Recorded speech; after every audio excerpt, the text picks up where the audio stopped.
mandiri dan bertanggung jawab untuk diri sendiri dan juga lingkungan sekitar. Nah, dari permasalahan yang ada, muncullah pertanyaan, mulai dari mana orang tua menanamkan kemandirian dan tanggung jawab, juga dalam bentuk seperti apa, dan bagaimana cara orang tua juga menghilangkan rasa khawatir dan yakin bahwa anak pasti bisa melakukan semuanya sendiri. Nah, pada kesempatan kali ini, semua akan dibahas oleh narasumber kita pada hari ini. Beliau adalah seorang guru besar di Universitas Negeri Surabaya.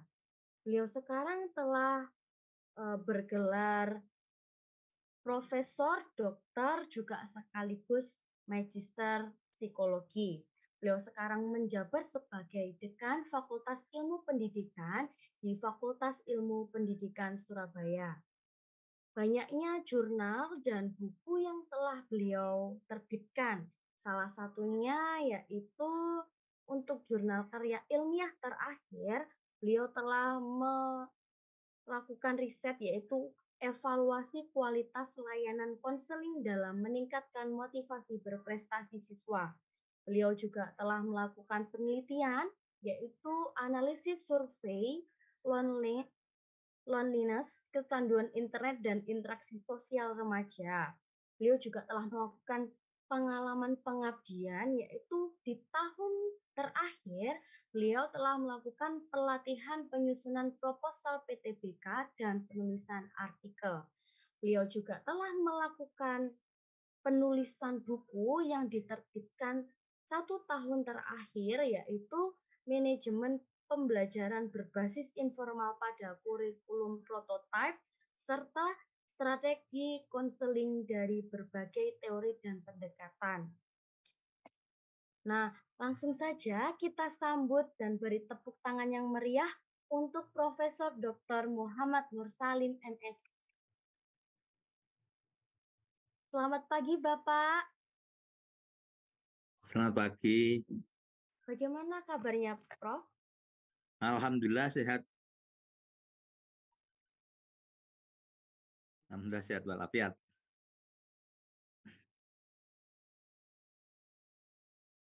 Halo, suara saya bisa didengar?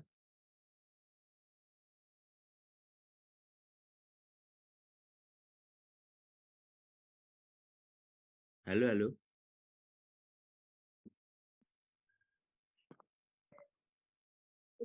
Sudah terdengar. Ya, sudah terdengar, Prof? Sudah didengar. Selamat pagi. Assalamualaikum warahmatullahi wabarakatuh. Waalaikumsalam warahmatullahi wabarakatuh.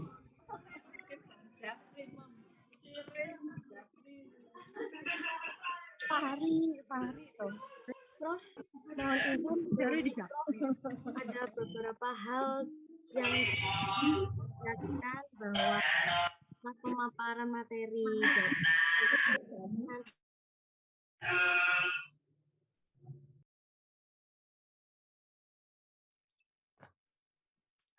saya ulangi ya Prof, mohon maaf sebelumnya.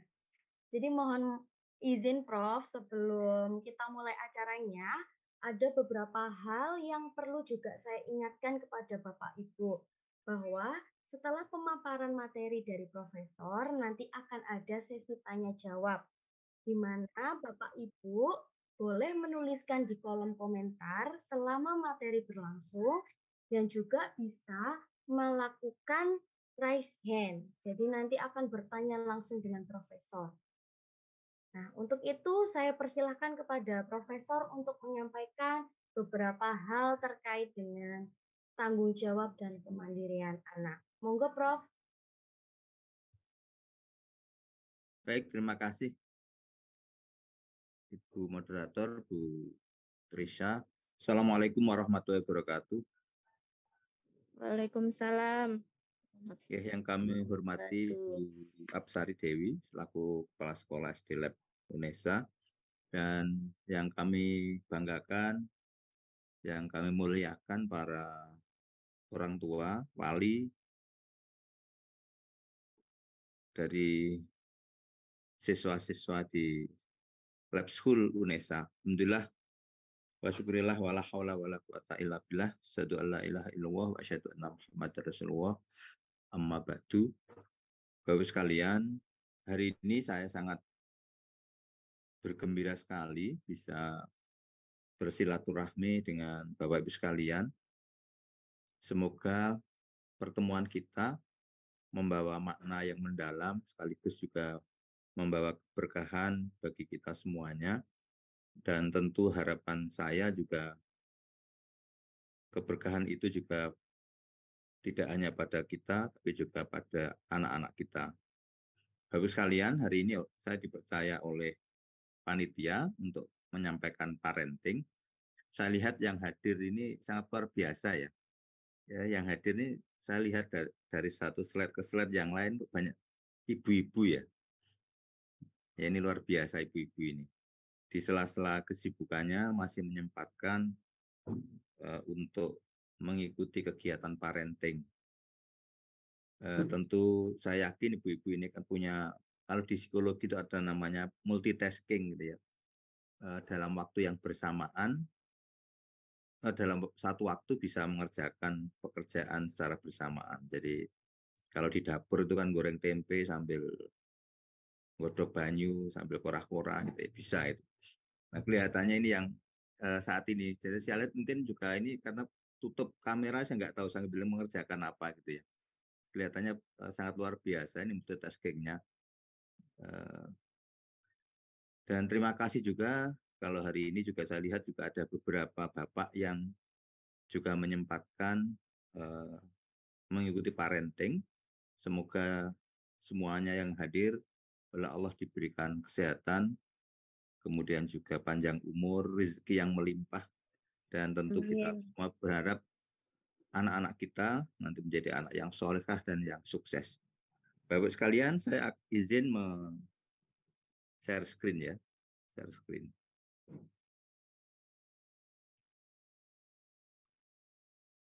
Sudah kelihatan ya? Baik Bapak sekalian,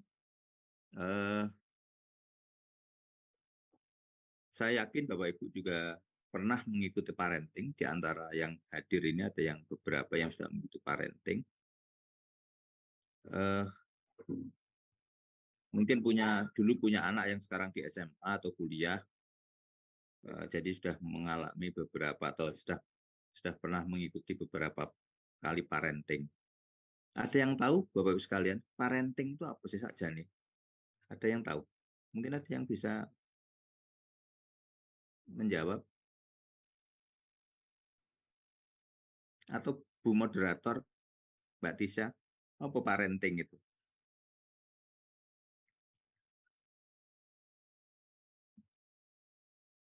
Ya, pengasuhan.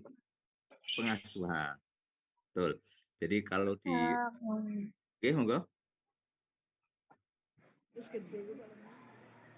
Jadi kayak ini loh, karena kan naik kelas, Sasa kan nggak naiknya tuh gara-gara vakum. Oh dia sempat itu? Sempat nggak datang-datang tuh yang pulang Halo, halo. kampung. Ya, Prof.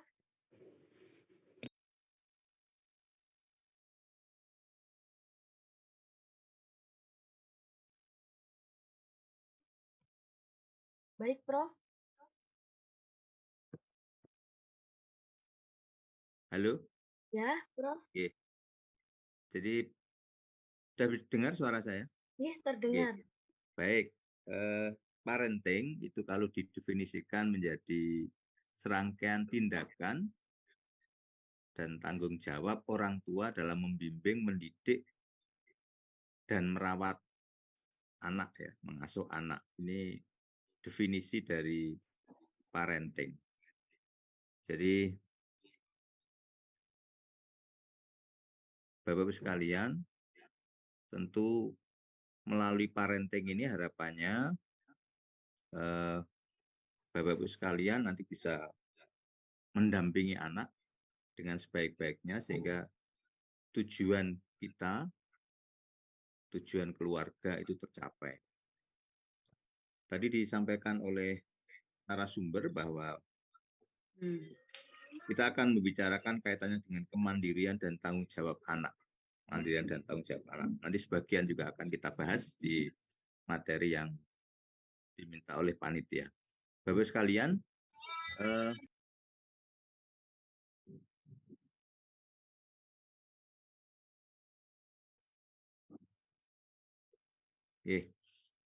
kalau Bapak Ibu lihat, tentu sekarang ini eranya kalau sebelumnya ada era informasi, sekarang era intelijensi gitu ya. Mungkin Bapak Ibu juga mengikuti bahwa sekarang itu ada yang namanya robot atau IA atau artificial intelligence. Jadi kehidupan kita sangat terbantu oleh artificial intelligence.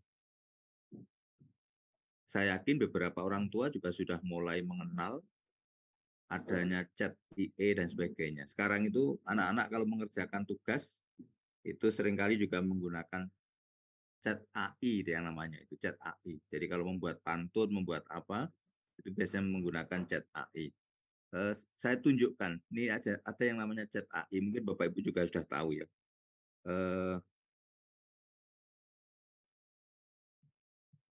Contohnya ini yang seringkali digunakan oleh anak-anak. Kelihatan Bapak Ibu ya, tinggal ditulis saja. Contoh misalnya membuat puisi terima kasih gitu ya. Tinggal diklik itu sudah robot itu sudah membuatkan puisi. Nah ini yang seringkali yang sekarang sudah berkembang ya. Ini robot yang membuatkan. Sehingga kita selaku orang tua, selaku guru, berarti sudah mulai harus berpikir bagaimana memberiakan tugas dan sebagainya. Ini karena perkembangan sangat luar biasa. Jadi bahkan sekarang untuk kalau di perguruan tinggi menyusun karya ilmiah, tesis dan sebagainya, itu bisa menggunakan robot ini, dengan bantuan robot ini. Jadi ini juga tantangan tersendiri bagi orang tua, tantangan tersendiri bagi pendidik. Ini guru-guru di SD, SMP perlu juga tahu supaya nanti ketika pemberian tugas itu yang mengerjakan adalah robot gitu ya. Jadi hati-hati dan itu perlu dicek ya. Nanti bisa saya tunjukkan di mana linknya. Jadi sekarang eranya sudah era intelijensi. Nah ini saya tunjukkan, ini linknya, chat OpenAI ini. Ini orang tua juga bisa mencari informasi dari sini. Kalau dulu Google itu sangat luar biasa, sekarang sudah mulai beralih juga sebagian ke chat AI. Bapak sekalian, tentu kita juga tahu bahwa saat ini juga ada berbagai macam perubahan, ada disrupsi setelah kemarin kita bersama-sama ikut menyaksikan bahkan mengalami yang namanya COVID, ya, wabah COVID. Kemudian juga bersamaan dengan itu ada beberapa disrupsi di dalam bidang pendidikan. Di antaranya yang pertama ini pada siswa, ini anak-anak ini yang lahir itu langsung dia kan langsung melek teknologi ya, atau sudah begitu lahir sudah ada laptop, sudah ada HP, dan biasanya anak kecil itu kalau mungkin saya ini ibu-ibu yang tahu, nangis gitu diberi HP malah diam gitu ya. Biasanya kalau nangis ditunjukkan YouTube atau TikTok itu malah anaknya jadi tertawa-tertawa. Nah ini salah satu bentuk yang semula dianggap bagus tapi begitu di dalam lebih jauh ini juga membahayakan kalau terus-menerus. Kemudian juga pada orang tua ini rata-rata saat ini sudah mulai juga banyak orang tua yang kelas menengah ke atas ya mulai meningkat ini. Nah tentu ini juga kebutuhan akan pendidikan atau kebutuhan yang lain ini juga meningkat.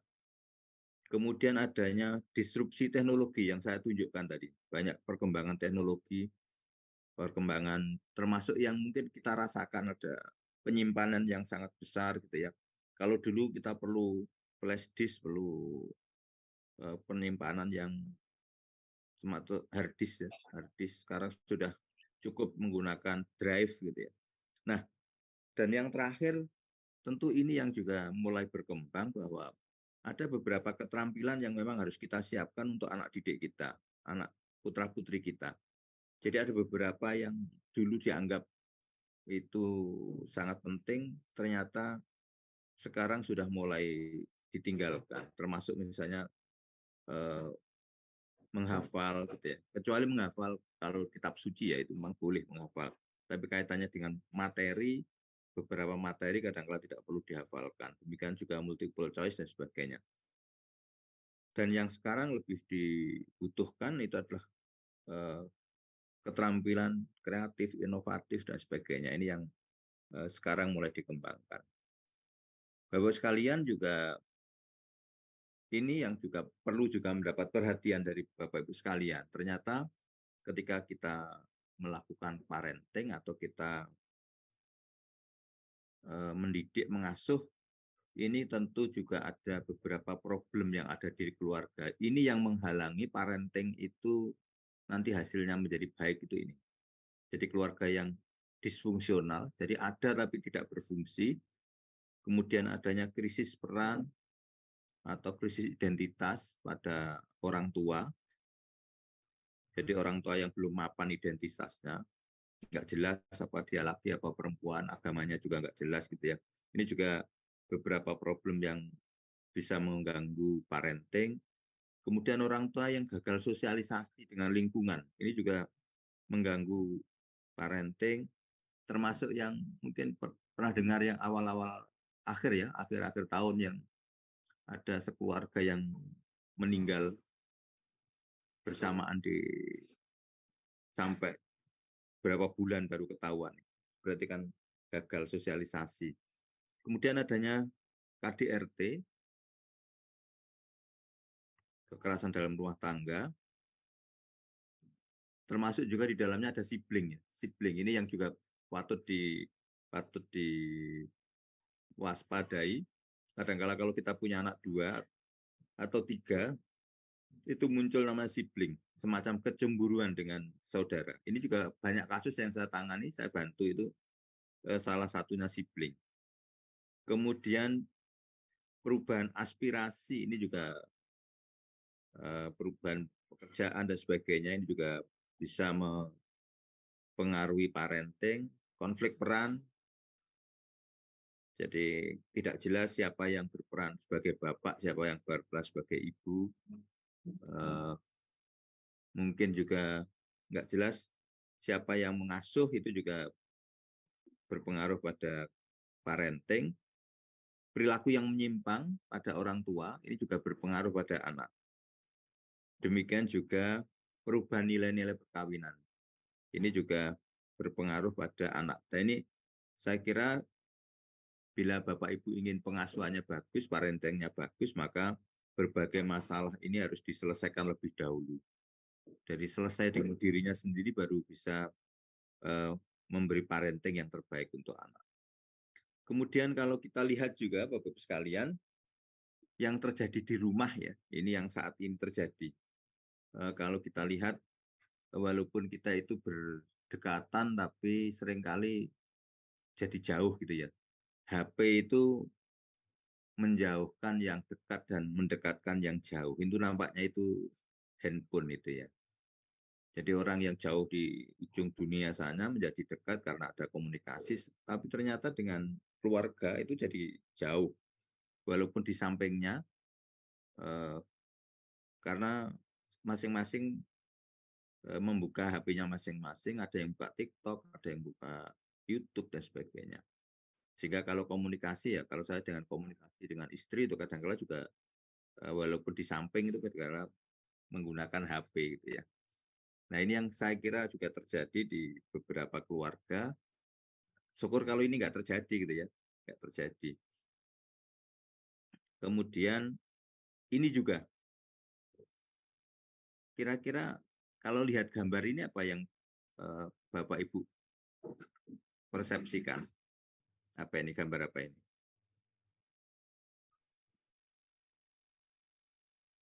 Game. Ya, Game. game. Game, Prof. Betul. Game. Ini game. Mobile. Saya nggak tahu apakah orang-orang tua juga banyak yang suka game ya. Game itu memang membuat kita rileks, membuat senang gitu, fun gitu ya. Bahkan ketagihan. Sehingga ada yang namanya kecanduan atau adiksi game. Adiksi game. Betul.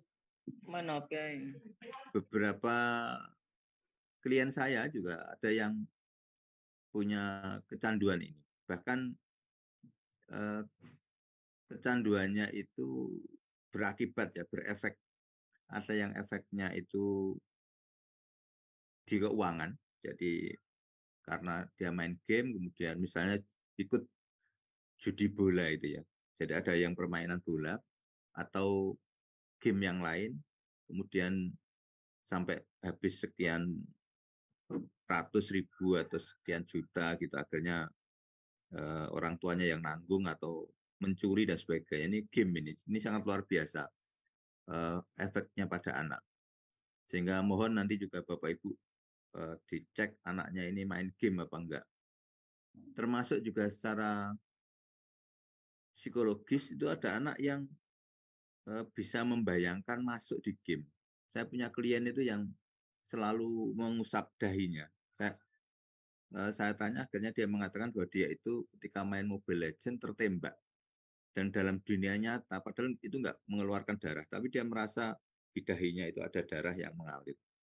Nah ini tentu game ini harus diwaspadai karena sekarang banyak juga anak-anak kita, anak didik kita yang kecanduan games. Nah ini Bapak sekalian, tentu di keluarga perlu ada waktu bersama ya.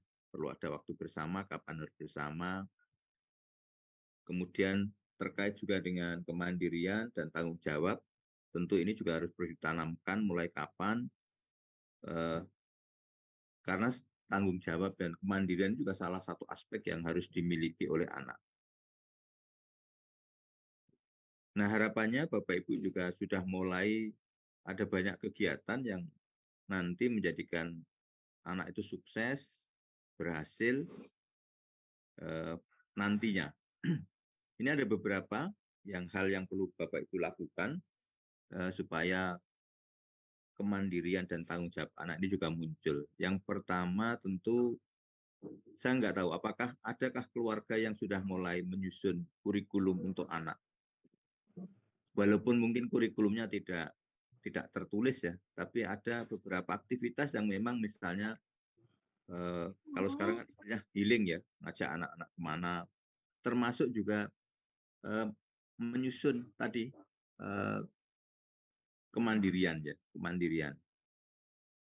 Jadi kalau saya dulu memang sejak kecil misalnya berangkat sekolah itu sudah berangkat sendiri ya, pulang juga sendiri.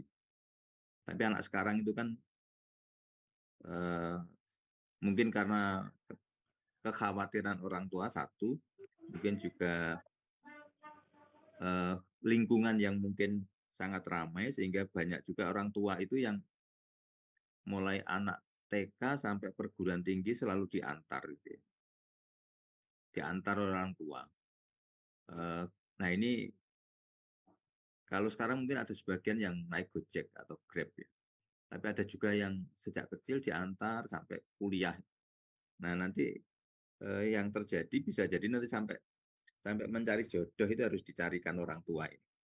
Nah ini menurut saya perlu ada waktu-waktu tertentu yang termasuk juga tadi direncanakan kapan memberi keterampilan anak ya, keterampilan anak termasuk naik Gojek sendiri, pesan Gojek sendiri. Kalau dulu saya harus misalnya naik angkot berarti naik angkot sendiri gitu ya, naik bis sendiri itu kan, dan itu menurut saya salah satu keterampilan yang harus dimiliki anak.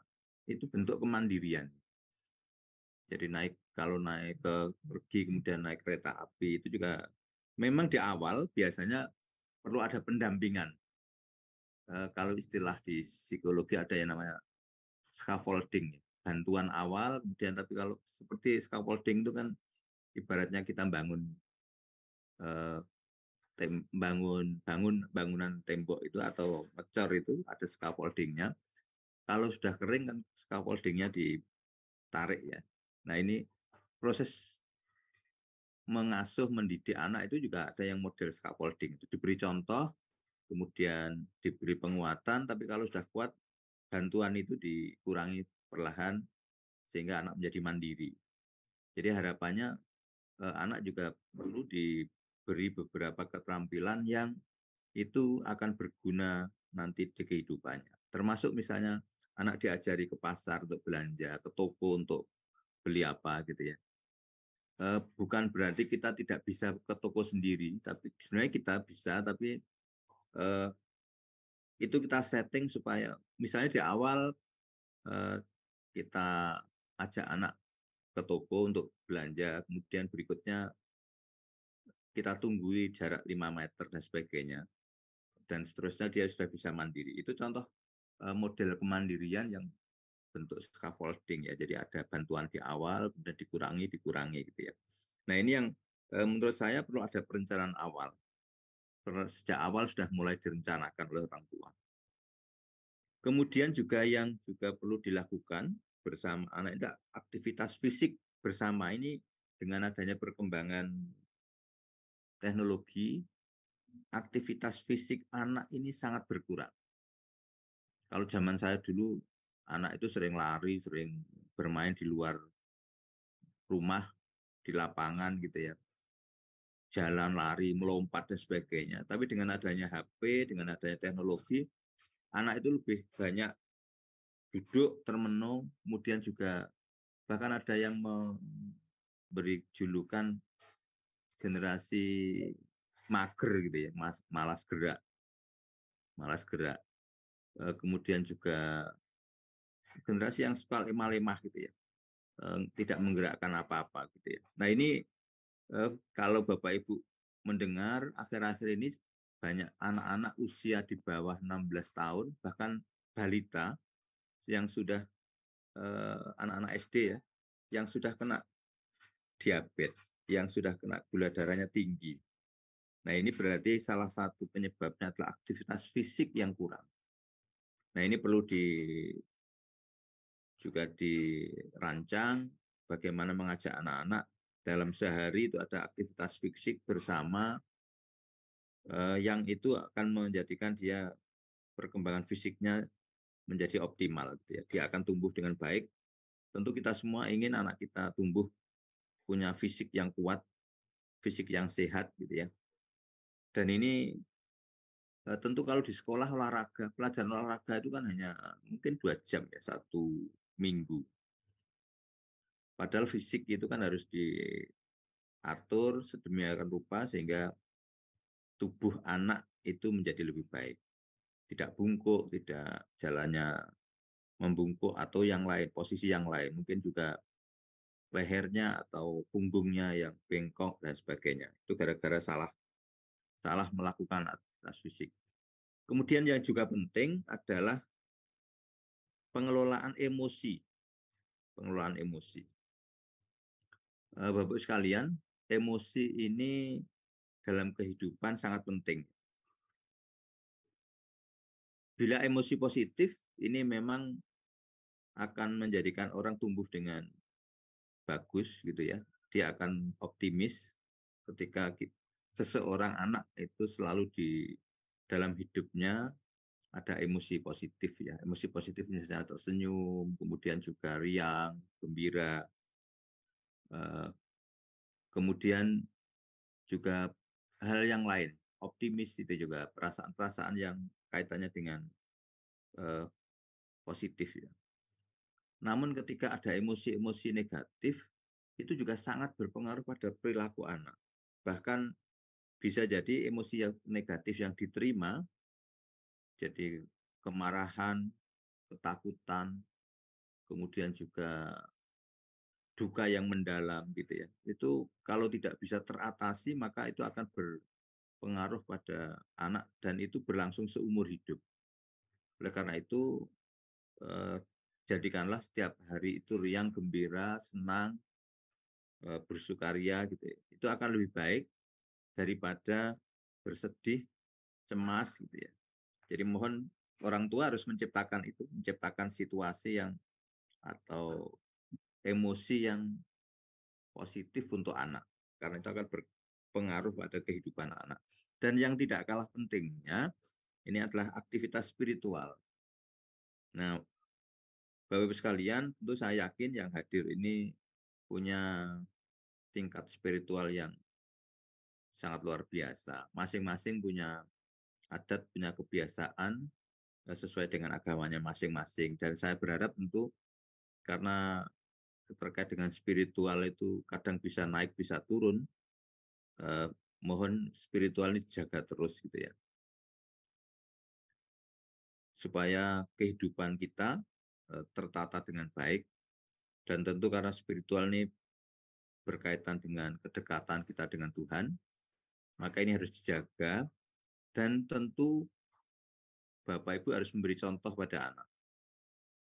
Bagaimana, terutama misalnya contoh yang beragama Islam, ya kalau pagi harus bangun untuk sholat subuh, ya jangan Bapak Ibunya lebih siang dari anaknya gitu ya.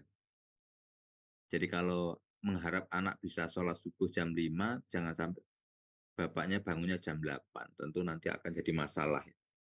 Jadi saya berharap pemberian contoh, kemudian juga aktivitas spiritual bersama, yang bagus memang kalau bisa di keluarga itu ada sholat jamaah di keluarga. Jadi ada waktu memang kalau yang beragama Islam, mungkin ada sholat di masjid, tapi juga ada saat-saat tertentu untuk sholat jamaah di keluarga, kemudian saling mendoakan. Disebut nama anak, itu akan lebih bagus, dan anak merasa didoakan. Kemudian Bapak Ibu sekalian, nah ini, syukur kalau Bapak Ibu punya target ya. Nah, punya target kaitannya dengan apa yang dilakukan dengan anak. Ini memang tidak banyak keluarga yang punya target, punya ditulis gitu ya, target itu tertulis. Biasanya semuanya diserahkan berjalan seperti apa adanya. Padahal kalau kita ingin lebih bagus ya perlu ada target. Ada beberapa keluarga yang punya target misalnya dalam satu hari, terutama yang beragama Islam ya misalnya, harus menghafal ayat pendek berapa, 1 atau 2 gitu ya. Itu juga target ya. Dan yang lain gitu ya. Saya kira itu beberapa contoh. Kemudian Bapak Ibu sekalian, nah ini,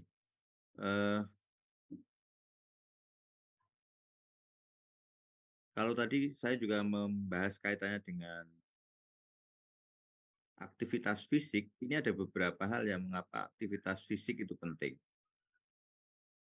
Tentu aktivitas fisik ini kalau kita lihat ya, makanya sekarang itu banyak anak yang obesitas. Itu salah satunya adalah karena aktivitas fisiknya kurang. Mereka lebih banyak diam, kemudian makannya tetap banyak, tapi aktivitas fisiknya kurang. Ini tidak hanya terjadi pada anak ya, pada orang tua pun demikian, sehingga makanya obesitas itu biasanya juga banyak juga yang obesitas. Dan biasanya kalau obesitas itu beberapa penyakit juga akan muncul ya. Seperti tadi yang adanya gula darah dan sebagainya. Kemudian Bapak Ibu sekalian, nah ini ada beberapa aplikasi yang juga perlu diberikan ke anak apa saja, jangan sampai dia punya aplikasi yang membahayakan perkembangan kehidupan mereka. Nah, syukur kalau Bapak Ibu punya aktivitas fisik tadi, mulai bermain, kaitannya dengan permainan yang memerlukan kegiatan-kegiatan fisik. Nah, kemudian Bapak Ibu sekalian, sebagai orang tua tentu harapannya ini, silakan Bapak Ibu memilih yang mana. Apakah saya tidak ingin melakukan apapun terhadap belajar anak, apakah saya ingin terlibat, sampai yang terakhir saya akan melakukan apapun agar dapat terlibat dalam belajar anak. Nah, ini Bapak Ibu terkait dengan kemandirian ya. Kemandirian. Tentu kalau di anak itu semakin biasanya kecil ya, maka butuh bantuan dari orang tua. Tapi harapannya setelah usianya bertambah, maka kemandiriannya sudah mulai bertambah juga. Nah, yang terjadi, yang saya tahu beberapa orang tua itu ada yang tidak memberi kemandirian ya. Memang ada beberapa anak itu kalau misalnya kalau di sekolah itu ada tugas, seringkali yang mengerjakan malah orang tuanya. Nah ini atau walaupun bukan orang tuanya, kadang-kadang yang mengerjakan tuh apa namanya, guru lesnya gitu ya, guru lesnya. Nah ini tentu mulai dikurangi supaya nanti anak lebih mandiri di kemudian hari. Karena kemandiriannya sangat dibutuhkan dalam kehidupan. Nah, Bapak Ibu sekalian, tentu beberapa permasalahan di keluarga ini harus diselesaikan. Jadi supaya Bapak Ibu bisa menjadi orang tua yang efektif, orang tua yang baik. Bila ada luka yang tidak berdarah, bila ada nyeri psikologis, maka harus disembuhkan lebih dahulu. Jadi di keluarga itu memang yang terbaik, suami istri harus ikhlas, suami istri harus punya tujuan, punya fokus bersama, disetujui bersama, dan itu nanti tentu akan didoakan kepada Tuhan supaya apa yang kita inginkan itu bisa sukses. Kemudian yang juga perlu Bapak Ibu tahu bahwa pengulangan kata-kata itu bisa nanti terutama yang negatif ya. Ini ibu, mohon ibu-ibu yang seringkali ya memang secara ilmiah itu ibu-ibu itu punya apa namanya kemampuan mengeluarkan kata-kata lebih banyak daripada laki-laki. Sehingga kita sering mendengar ibu-ibu itu ada yang mengatakan ibu-ibu itu asertif gitu ya. Kata lain dari cerewet itu. Karena memang secara naluri, secara penelitian bahwa memang perbendaharaan kata-kata wanita itu lebih banyak daripada laki-laki sehingga seringkali yang omongan itu sering dari wanita gitu. Tapi hati-hati Bapak Ibu sekalian, ketika yang keluar dari mulut itu negatif, yang dari mulutnya ibu-ibu negatif dan tidak sengaja tiba-tiba mendoakan anaknya kurang baik gitu ya. Nah, itu kalau dikabulkan oleh Tuhan maka itu bahaya. Maka kalau bisa, kalau misalnya ingin berkata yang kurang baik, digantilah dengan kata-kata yang baik. Nah, caranya gimana? Ya, cari kata-kata yang kira-kira menjadikan positif. Mungkin Bapak Ibu pernah mendengar ada imam di Masjidil Haram itu, jadi ada anak yang sangat nakal ketika ibunya sholat, itu anak itu naik ke kepala ibunya. Maka ibu itu tidak langsung menghardik anaknya atau memberi kata-kata yang jelek, tapi malah anak itu didoakan. Saya doakan kamu jadi imam Masjidil Haram. Gitu ya. Ternyata betul begitu dewasa, anak itu jadi imam Masjidil Haram. Jadi walaupun nakalnya anak, tentu nanti doa orang tua ini hati-hati, jangan sampai doanya wah anak setan gitu ya. Ini bahaya karena kata-kata yang diulang, nah ini bisa nanti bermakna negatif gitu ya. Nah, kalau anaknya setan, ibunya siapa gitu ya? Itu pertanyaannya. Nah, kemudian juga perlu ada aktivitas spiritual bersama tadi ya, membersamai anak, kegiatan spiritual.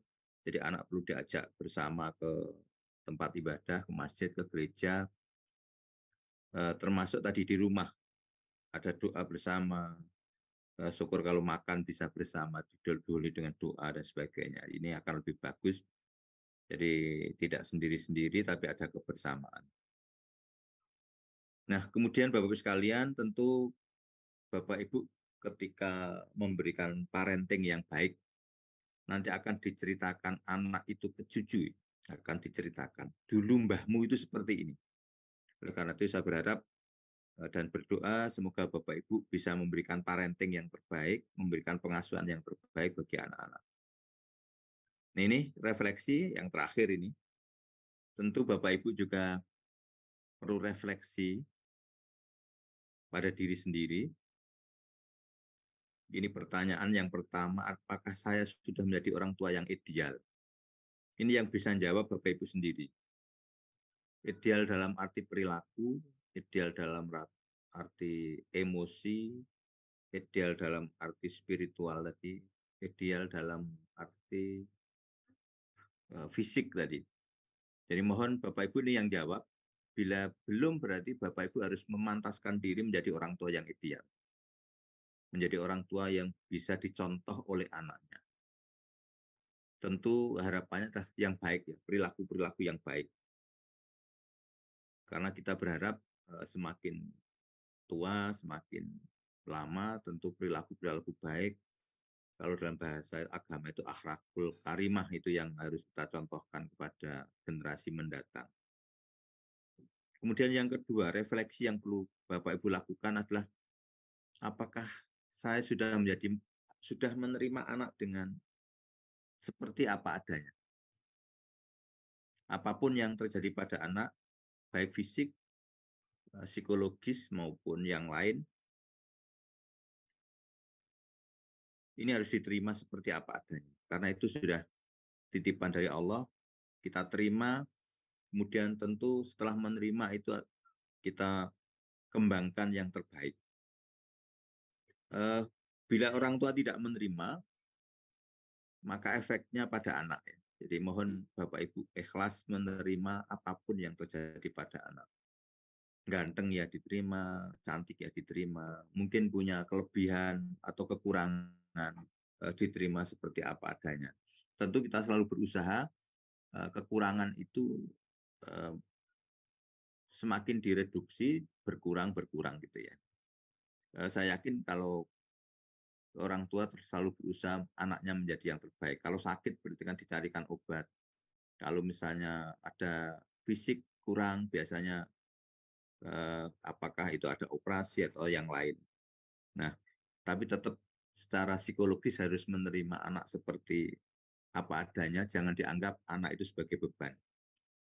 Yang refleksi yang ketiga adalah apakah saya sudah memaafkan anak. Ini penting juga karena pemberian pemaafan dari orang tua, dari keluarga kepada anak, ini juga akan membuka jalan keberhasilan pada anak, akan membuka jalan kemudahan meraih masa depan.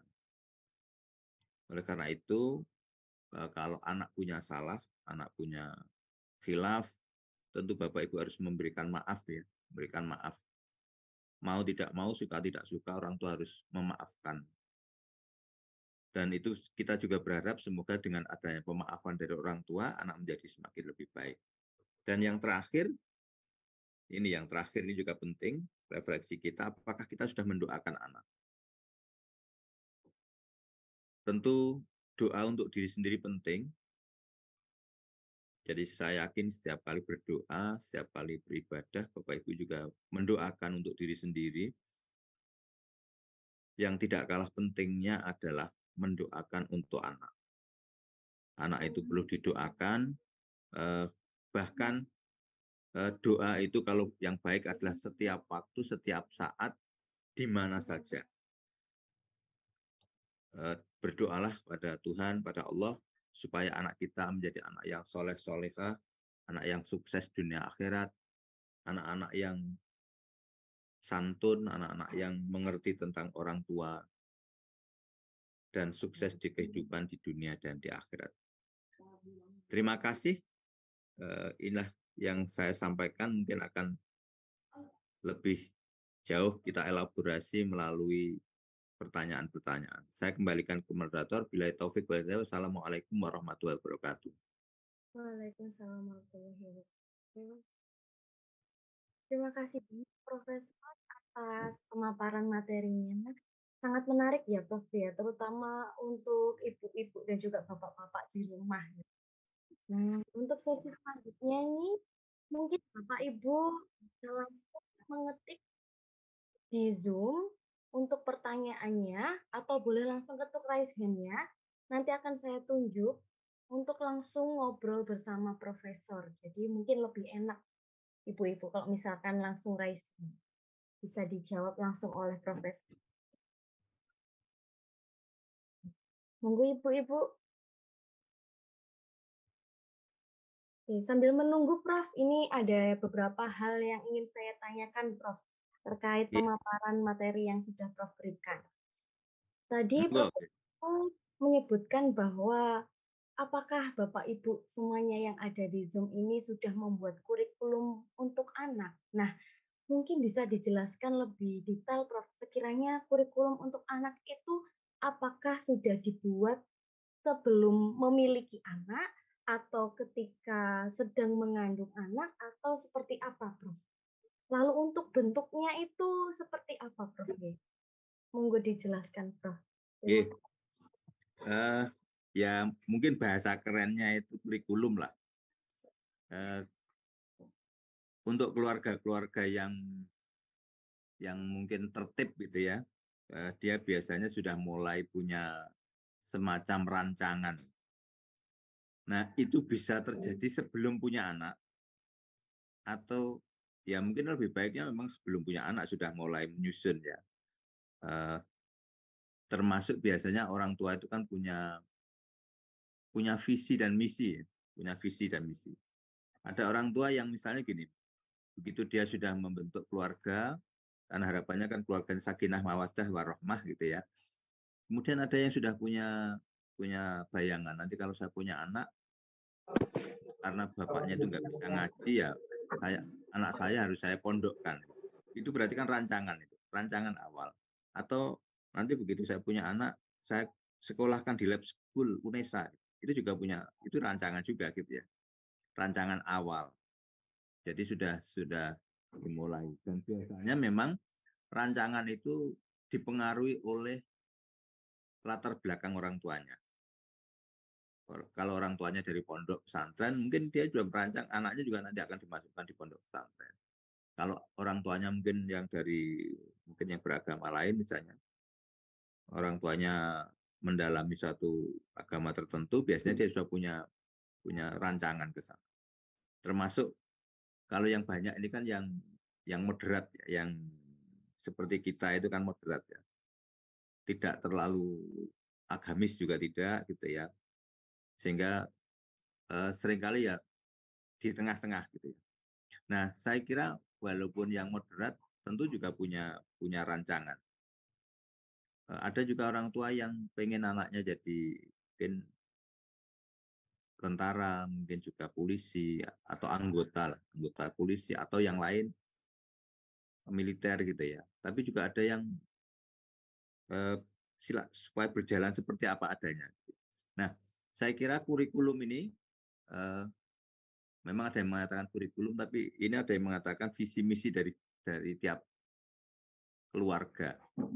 Saya yakin tiap orang itu walaupun hanya tidak tertulis, itu sebenarnya sudah ada di otak mereka, sudah ada. Jadi kalau misalnya keluarga guru gitu ya, ya pengen biasanya nanti anak-anak saya jadi guru. Tapi ada juga yang misalnya bapaknya polisi atau jaksa gitu, karena tahu apa namanya kehidupan di kepolisian maupun kejaksaan itu sangat keras misalnya, sehingga orang tua juga mengatakan nanti ketika punya anak saya nggak mau anak saya jadi polisi atau jadi tentara atau jadi hakim gitu ya. Itu karena banyak juga ya pengalaman-pengalaman. Ada yang pengalaman negatif, pengalaman positif dari seorang tua itu akan menjadikan dia punya rancangan tersendiri untuk anak cucunya. Mungkin ada juga yang misalnya politik gitu ya, ada dulu orang tuanya politik kemudian gagal, bisa jadi dia berharap anaknya tidak masuk atau terjun di dunia politik. Tergantung pengalaman dari orang tua ini yang juga akan berpengaruh pada pembentukan visi maupun tadi kurikulum untuk anak. Nah, memang yang terbaik itu visi misi atau kurikulum itu ya ditulis sebenarnya. Tapi jarang di antara kita itu yang menulis. Karena juga ada beberapa kekhawatiran kalau ditulis kemudian itu kan sebenarnya kan juga doa ya, doa dalam hati sebenarnya. Ketika itu ditulis kemudian ada yang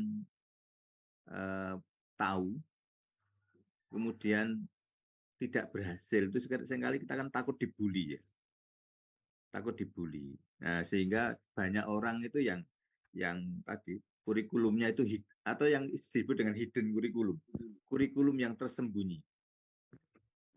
Jadi contoh misalnya saya itu kan S1 saya bimbingan konseling, S2 saya psikologi. Tentu saya berharap dalam hati itu anak saya ada yang di bimbingan konseling dan di psikologi. Dan alhamdulillah anak pertama di bimbingan konseling, sekarang sedang S2, anak yang kedua sekarang sedang di S1 psikologi. Walaupun tidak pernah saya tulis, tapi itu kan hidden ya, tersembunyi. Karena kita juga belum tahu secara pasti kaitannya dengan perkembangan anak. Orang tua kan juga tidak boleh memaksa anak untuk seperti pola pikirnya orang tua. Karena anak itu adalah kalau kita mengikuti apakah itu Khalil Gibran atau Ali bin Abi Thalib mengatakan bahwa anak itu, kalau Khalil Gibran kan mengatakan anak-anakmu bukanlah anak-anak. Dia adalah anak zaman. Saya yakin apa yang dilakukan oleh anak kita itu berbeda dengan apa yang kita lakukan, termasuk Bapak Ibu yang hadir ini. Kalau dulu kan Bapak Ibu kecil mungkin belum ada laptop, belum ada HP, belum ada WhatsApp, belum ada TikTok gitu ya. Sehingga yang dilakukan anak itu berbeda dengan yang kita lakukan. Nah ini yang tentu tadi walaupun secara hidden harus kita punya semacam kurikulum lah kira-kira kemana anak kita akan kita dorong ke depan. Tentu kita berharap semuanya anak-anak kita menjadi anak yang sukses, anak yang hebat, tentu juga anak yang patuh dan anak yang mengasihi orang tuanya. Saya kira itu. Monggo, mungkin ada lagi. Terima kasih Prof atas jawabannya. Ini ada pertanyaan Prof dari mamanya Zahira Prof.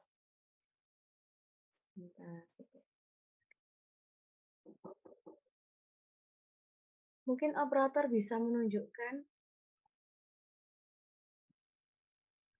Sambil saya bacakan ya Prof. Ya, monggo. Aspek penting lainnya, selamat pagi Pak, saya setuju kalau aktivitas fisik ditambah. Nah, apakah mungkin jumlah pelajaran olahraga di lab school bertambah karena aktivitas fisik itu harus balance dengan aktivitas lainnya? Aspek penting lainnya adalah melalui aktivitas fisik, sebenarnya anak-anak bisa belajar untuk regulasi emosi. Nah, ini pertanyaan utamanya Prof, kalau saya baca, apakah mungkin jumlah pelajaran yang ada di sekolah itu disamaratakan dengan pelajaran olahraga? Jadi antara akademik dan non-akademik itu sama rata. Gimana menurut Prof? Kalau kaitannya dengan jumlah jam pelajaran di sekolah itu kan sudah ada di peraturan pemerintah ya. Kalau misalnya kita ingin nambah, tentu ini kebijakan dari sekolah. Saya kira tergantung sekolahnya ya. Kalau misalnya salah satu penciri sekolah itu adalah olahraga, saya kira ada tambahan diperbolehkan. Nah ini tentu perlu dibicarakan kepala sekolah, komite, dan orang tua. Misalnya ada tambahan. Saya kira kalau itu memang penciri, saya kira boleh. Kemudian juga yang menurut saya yang penting malah bukan penambahan jam olahraga. Yang penting itu aktivitas fisik di rumah. Di rumah ini yang penting. Karena kalau kita lihat ya, satu hari itu 24 jam. Di sekolah itu kira-kira berapa jam? Mbak Risa. Kalau misalkan kelas 1 sampai kelas 2 itu sampai pukul 1 lebih 10, Pukul Bro. 1. Berarti mulai jam 7 ya. Iya, betul. 8, 9, 10, 11, 12, 1. Hanya 6 jam ya. Ya, Nah, betul, Prof. mungkin ya, kalau yang SMA kan paling hanya kira-kira 8 jam ya. 8 jam. Berarti kan sebagian besar kehidupan anak itu di keluarga atau di luar sekolah. Di luar sekolah. Sehingga menurut saya perlu ada terutama di keluarga ya. Perlu ada upaya dari orang tua apakah secara rutin atau insidental ada kegiatan-kegiatan di keluarga itu yang memang membutuhkan aktivitas fisik. Dan aktivitas fisik ini tentu kan teratur ya. Kalau keluarga itu bagus biasanya ada apakah. Nah ini ada yang mengatakan memang kalau anak, saya nggak tahu. Anak itu kadang-kala kan lebih manut gurunya ya. Disuruh nyapu di sekolah itu kan mau ya. Tapi kalau di rumah itu kan kalau saya memberi julukan pada anak saya itu aliran Syiah gitu ya, Syiah. Ya walaupun karena kan makanya aliran Syiah itu dilarang itu karena Syiah gitu ya, selalu menunda gitu ya, Syiah. Nah ini menurut saya perlu ada aktivitas fisik yang tadi masuk yang istilahnya direncanakan di keluarga itu apakah di hari Sabtu atau hari Minggu mungkin jalan-jalan bersama gitu ya hari misalnya hari kalau libur hari Minggu berarti perlu ada. Saya kira yang paling mudah itu kalau yang tidak terasa itu kan kalau Bapak Ibu ngajak anaknya ke mall gitu ya. Kan nanti sebagian jalan gitu ya. Ya nggak usah dibelikan jalan saja. Misalnya di PTC itu jalan kira-kira 5 putaran itu kan sudah aktivitas fisiknya banyak. Tapi ya jangan ini begitu jalan-jalan di mall terus mampirnya nanti di McD, di KFC, di Burger King ya sama saja gitu ya. Jadi tentu aktivitas fisik ini perlu diatur. Syukur kalau misalnya ada hari-hari tertentu, jam-jam tertentu, anak diajak jalan-jalan, diajak senam bersama. Saya kira kalau di sekolah, aktivitas fisik ini tidak harus berupa penambahan jam olahraga. Kalau dulu zaman saya sekolah itu kan ada senam pagi. Senam pagi, saya nggak tahu sekarang apakah masih adakah itu. Senam jasmani, senam kesehatan jasmani. Itu kalau mau masih ada sekarang. Iya, terkadang hari Jumat.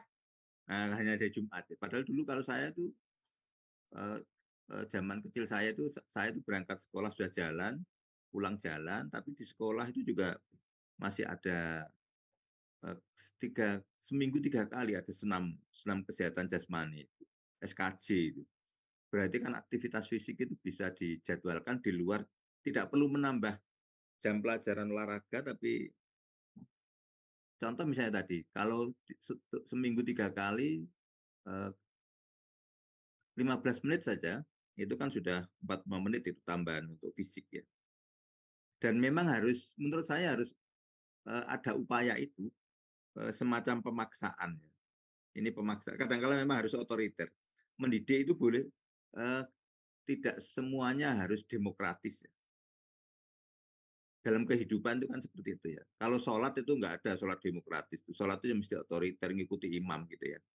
Demikian juga mendidik itu juga ada saatnya demokratis, tapi ada saatnya juga otoriter. Jadi kalau misalnya di sekolah itu masuk jam 7 ya harus berangkat sebelum itu. Kalau Bapak Ibu menawarkan ya bisa jadi sampai sekolah jam 9 itu ya. Menawarkan itu kan bisa laissez-faire maupun demokratis. Jadi saya berharap untuk fisik memang bisa tadi dibuat kurikulumnya lah, dibuat orang tua. Nah ini yang jadi masalah ketika orang tua itu mungkin dinasnya jauh dengan anak atau orang tua tidak nunggui anak. Nah ini perlu saya kira juga anak kan perlu berjalan apakah dengan temannya atau dengan siapa yang dekat dengan anak, apakah dengan pengasuhnya atau yang lain atau family ya. Tentu kalau masih kecil perlu ada pendampingan karena juga apalagi di kota besar gitu ya, ada pendampingan karena juga lalu lintas dengan padat juga, misalnya mau nyebrang dan sebagainya. Atau misalnya kalau di perumahan, yang perumahannya mandiri yang tidak memerlukan pengawasan, saya kira di sekitar lingkungan itu bisa anak diajari jalan dan sebagainya. Yang olahraga yang paling murah itu kan jalan. Jalan tentu juga orang tua bisa memfasilitasi dengan untuk fisik ya, misalnya permainan-permainan fisik pada anak. Kalau zaman kecil saya kan ada gubak sodor, ada benteng-bentengan dan sebagainya. Itu kan saya kira bisa dihidupkan, dicarikan olahraga-olahraga atau game atau permainan yang itu menyenangkan anak. Saya kira kalau sejak kecil di lingkungan sudah dikenalkan, saya kira nanti juga dia juga akan tertarik. Cuma sekarang itu juga yang jadi masalah adalah orang tuanya juga jarang keluar rumah, itu yang jadi masalah. Begitu masuk dikunci, sosialisasinya kurang. Nah ini tadi refleksi itu perlu kita perlu berefleksi kira-kira apakah fisik saya, kegiatan-kegiatan fisik dari saya itu sudah cukup enggak?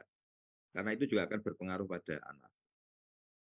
Ya sekali-kali anak diajak shopping, diajak jalan-jalan, diajak healing gitu ya. Saya kira itu. Baik, Prof, terima kasih. Mungkin juga bisa itu ya, Prof ya, waktu pelajaran diselingi dengan Oh permainan-permainan. ya, es breaking, molet gitu ya, molet gitu ya. Hmm. Boleh. Nah, sehingga ini guru juga harus punya perbendaharaan ice breaking yang banyak. Karena ice breaking itu bisa nyanyi, bisa tepuk, bisa gerakan langkah maju mundur itu bisa juga. Banyak ya. Jadi saya kira banyak buku-buku yang untuk ice breaking ini juga tantangan bagi guru, ibu kepala sekolah nanti juga mungkin suatu saat guru ini juga perlu dilatih ice breaking supaya selama 6 jam lebih itu anak tidak hanya duduk tapi juga ada kesempatan untuk menggerakkan tubuhnya. Oke, saya kira itu. Terima kasih banyak, Prof. Sangat bermanfaat sekali nih, Prof. Terutama sekarang memang faktanya, Prof, banyak wali murid, terutama juga kita sebagai generasi sandwich ya, Prof. Itu kebanyakan rebahan, Prof. Nah, Ya. generasi rebahan. Iya. Kalau dulu waktu kecil kan juga kita seringnya main di lapangan gitu, Prof ya. Ya. Sekarang jadi beralih nih, Prof. Rebahannya juga tidak teratur gitu ya. Iya, betul, Artinya Prof. ya kalau kursi yang melungker gitu ya. Padahal itu kan kalau butuh waktu yang lama kan nanti membentuk akhirnya kan ya jadi kayak udang gitu ya, melungker gitu ya. Nah, Iya, betul, Prof. itu kan nggak disadari itu pelan-pelan gitu ya. Itu membentuk apa ini posisi tulang itu. Beda dengan kalau yang rebahannya itu rebahan yang los ya. Kan kalau kita tidur itu kan rebahannya ros. Tapi biasanya kalau kita main HP itu rebahannya kan ngikuti kursi ya. Kalau kursinya kecil ya melungker gitu, kakinya diangkat gitu ya. Nggak ada yang main HP itu kakinya diangkat sambil apa gerak-gerak itu nggak ada. Tangannya gini-gini nggak ada. Nah, itu terjadi anak saya juga senyum-senyum ini karena juga saat ini anak saya melungker di kursi ini. Ini kelihatannya Bapak Ibu juga demikian. Jadi nggak ada yang menggerakkan kepala gini-gini nggak ada. Nah ini yang ada penelitian dari S3 di UNP ya. UNP itu Universitas Negeri Padang.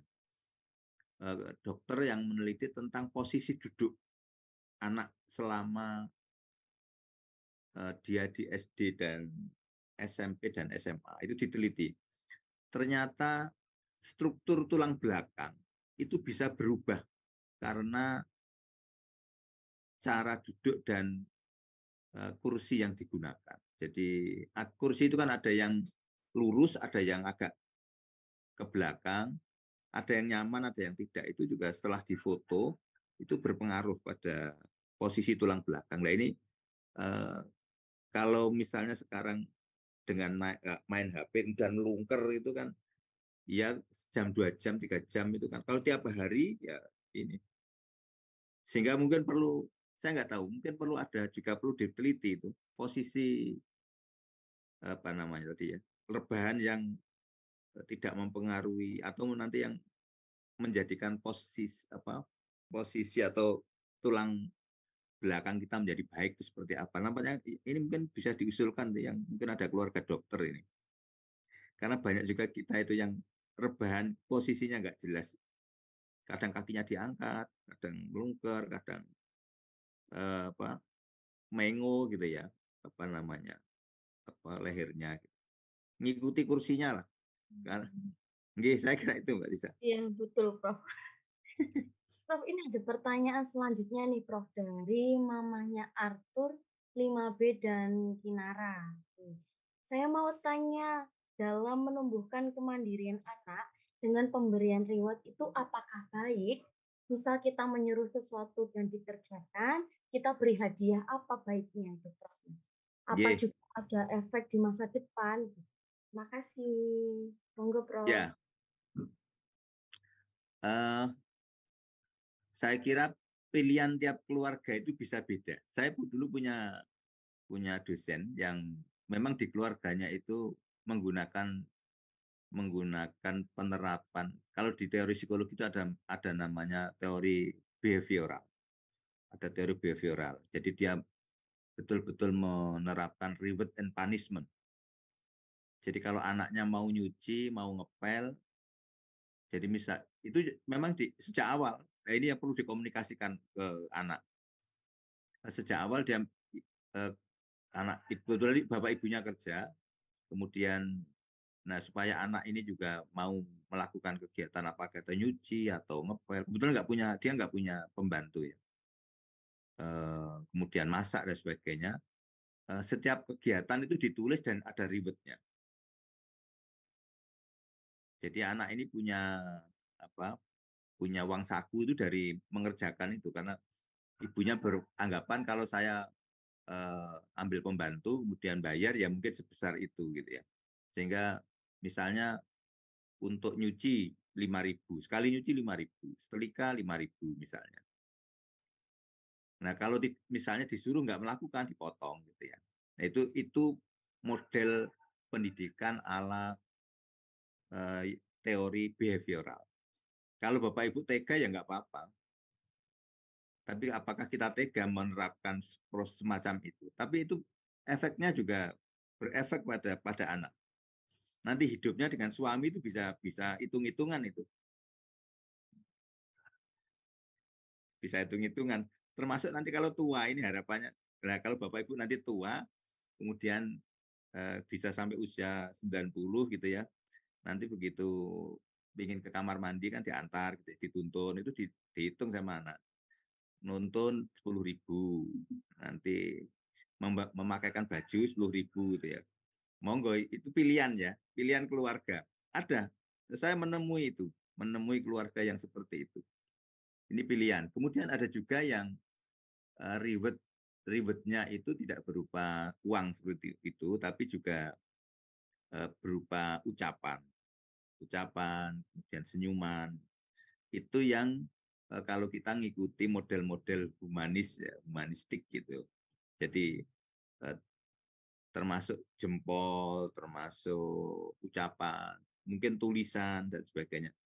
Kalau di medsos itu kan Bapak Ibu itu diberi komen, kemudian tanda waru, like, itu kan sudah seneng ya itu. Itu kan juga itu bentuk penghargaan yang bukan berupa fisik, bukan berupa uang, tapi penghargaan sosial. Saya yakin kalau Bapak Ibu misalnya ngupload sesuatu, kemudian ada yang komentar, ada yang memberi like, memberi subscribe dan sebagainya, itu senang. Itu bentuk penghargaan non fisik.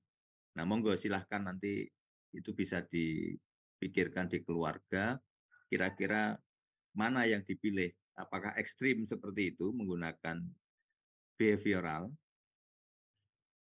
Memang kadangkala gini, di psikologi itu juga dikatakan demikian, reward itu jangan terus-menerus. Kalau terus-menerus itu nanti akan efeknya pada perilaku menurun. Jadi misalnya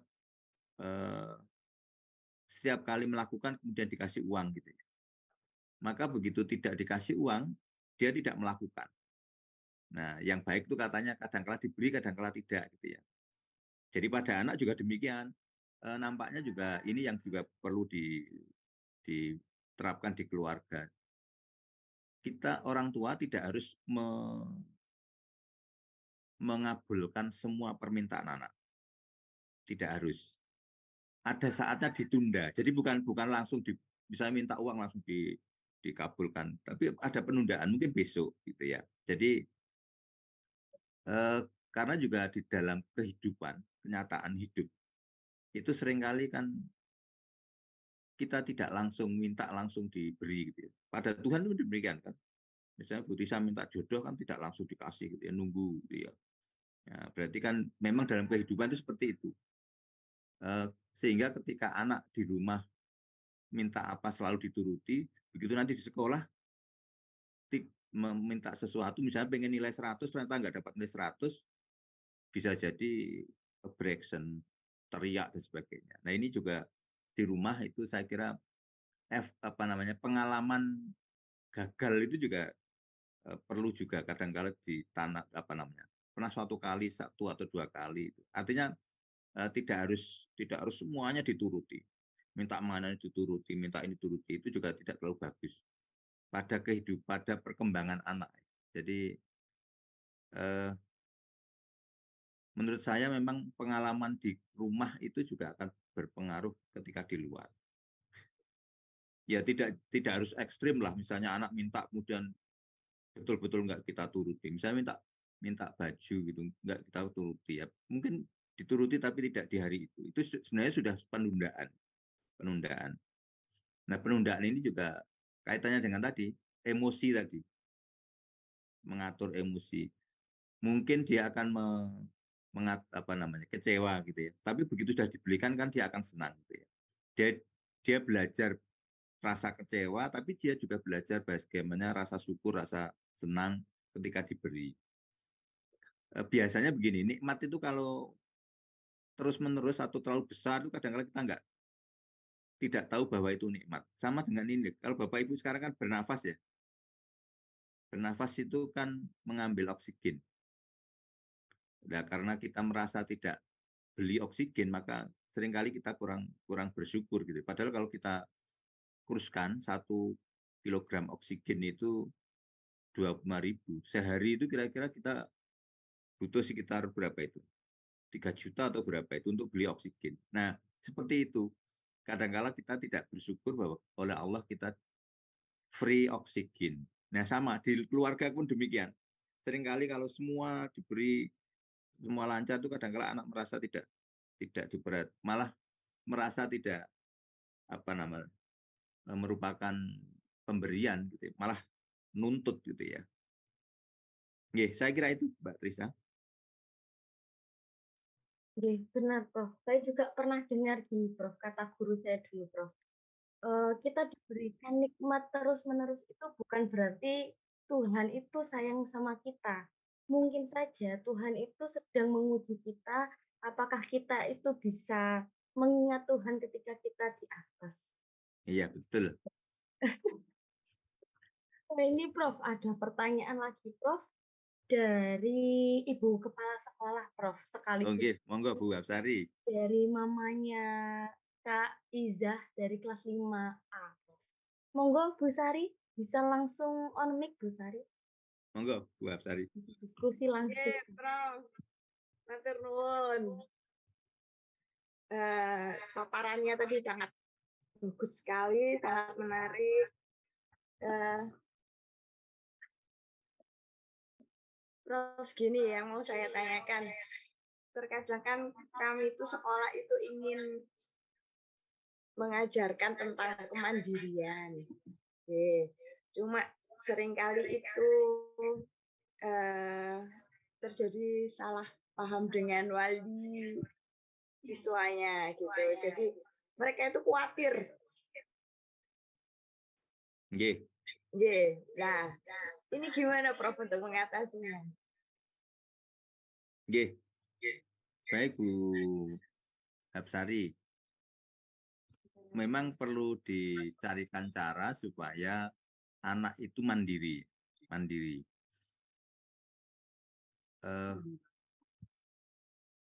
Tentu perlu difikirkan efek dan karena itu berupa kegiatan ya, kegiatan. Contoh misalnya gini, menginginkan anak berangkat sendiri ke sekolah gitu ya, itu kemandirian contoh.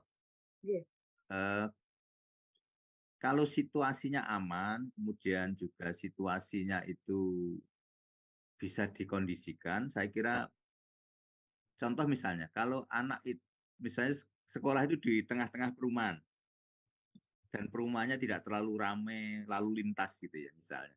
Kemudian ada upaya dari sekolah anak harus berangkat mandi sendiri gitu misalnya. Nah, itu saya kira karena lingkungannya tidak terlalu ramai, maka belajar kemandirian berangkat dari rumah ke sekolah itu bisa smooth ya, bisa lancar gitu ya. Artinya orang tua juga tidak khawatir, kemudian pihak sekolah juga tidak khawatir. Tapi kalau dengan lab school di UNESA, itu anak jalan dari misalnya rumahnya itu, rumah yang paling dekat aja misalnya saya di Dembabatan Indah gitu ya. Itu untuk nyebrang itu kan juga, kan nggak ada tempat penyeberangan ya. Tidak ada penyeberangan, sehingga kalau orang tua khawatir itu ya wajar lah. Sehingga menurut saya perlu dirancang kemandirian itu disesuaikan dengan usia. Kemudian juga dukungan sosial di sekitarnya. Jadi tadi saya contohkan tadi yang scaffolding tadi Bu ya. Jadi kemandirian itu ketika untuk menanamkan tidak langsung gitu ya. Memang yang kalau tergantung juga kepribadian anak ya. Kalau anaknya memang berani itu langsung langsung dilepaskan gitu aja sudah ini.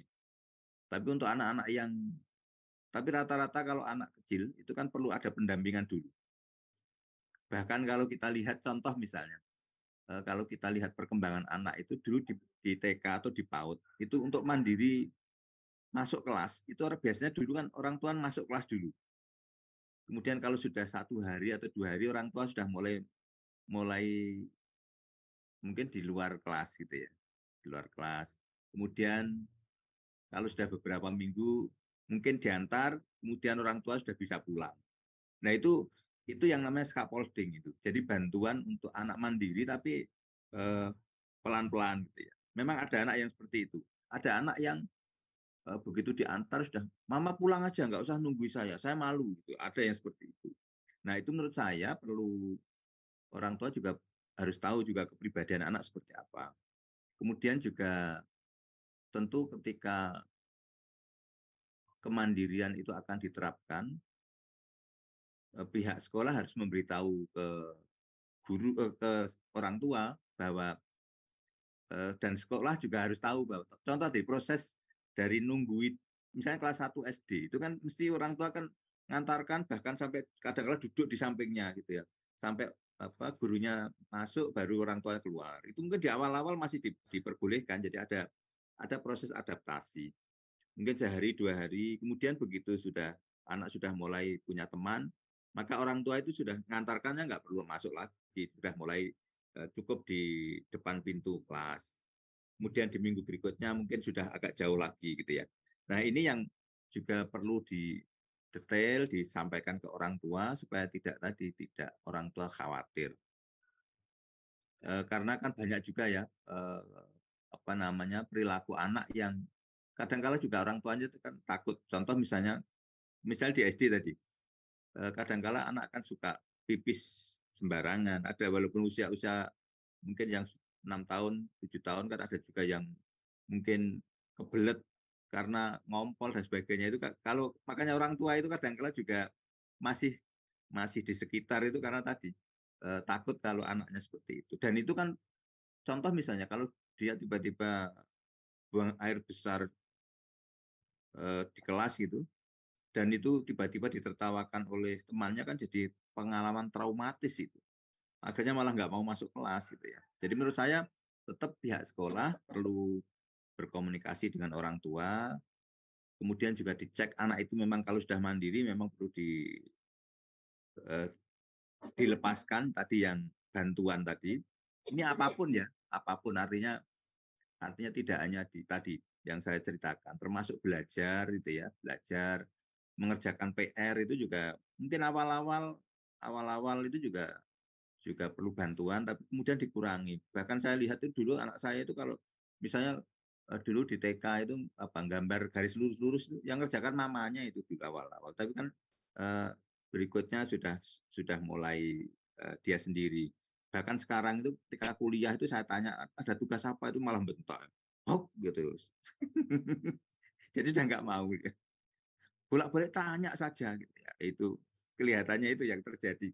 Jadi nampaknya perlu dipikirkan juga kaitannya dengan untuk kemandirian ini perlu tadi dirancang Bu Kepala Sekolah supaya dirancang dan perlu difikirkan juga apakah dukungan sosial itu sudah memadai belum.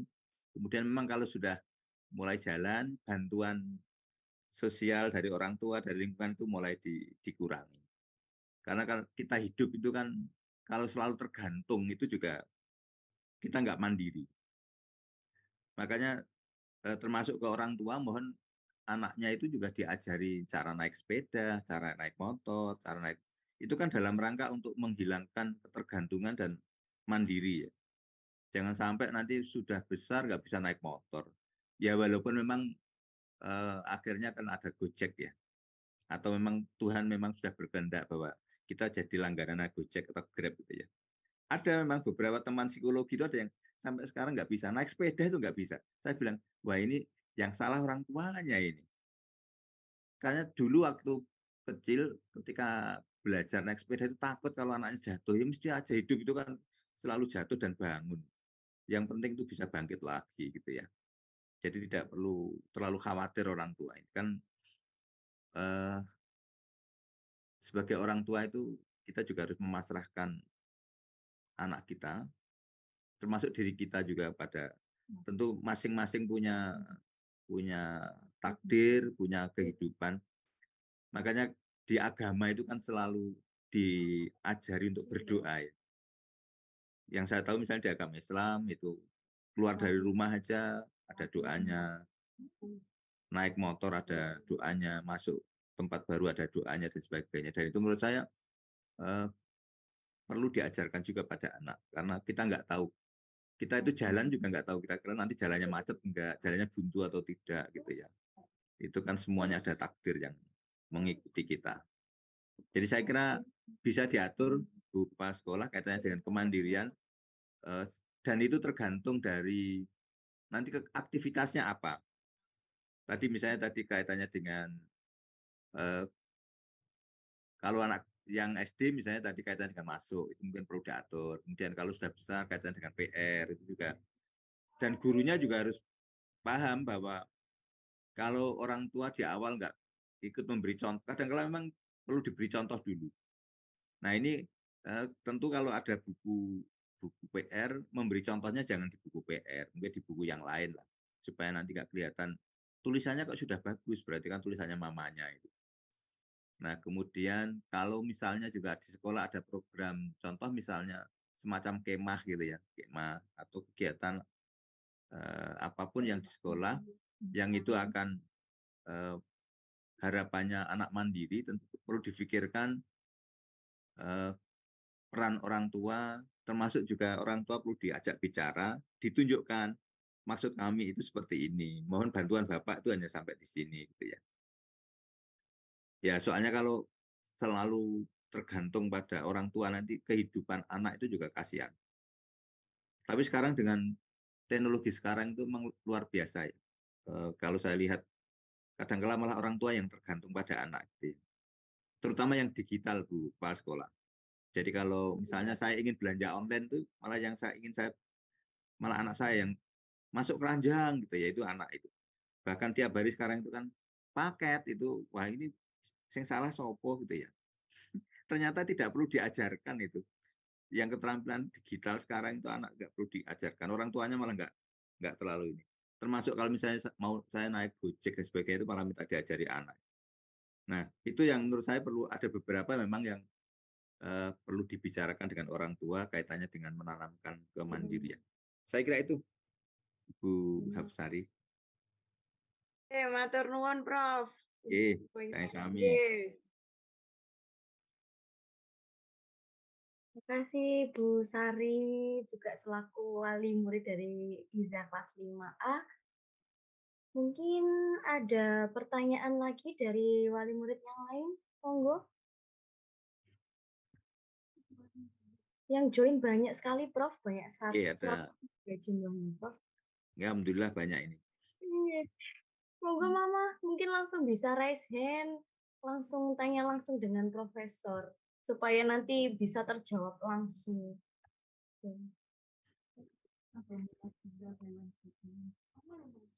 Monggo kalau ingin curhat ingin. Memang Oh, parenting itu yang kita lakukan sehari-hari. Monggo. ini ada yang raise hand Prof, dari Miss Fatin, Prof. Ini salah Monggo, satu Bu Fatin. guru di sekolah kita, Prof. Monggo, Miss Bu Fatin.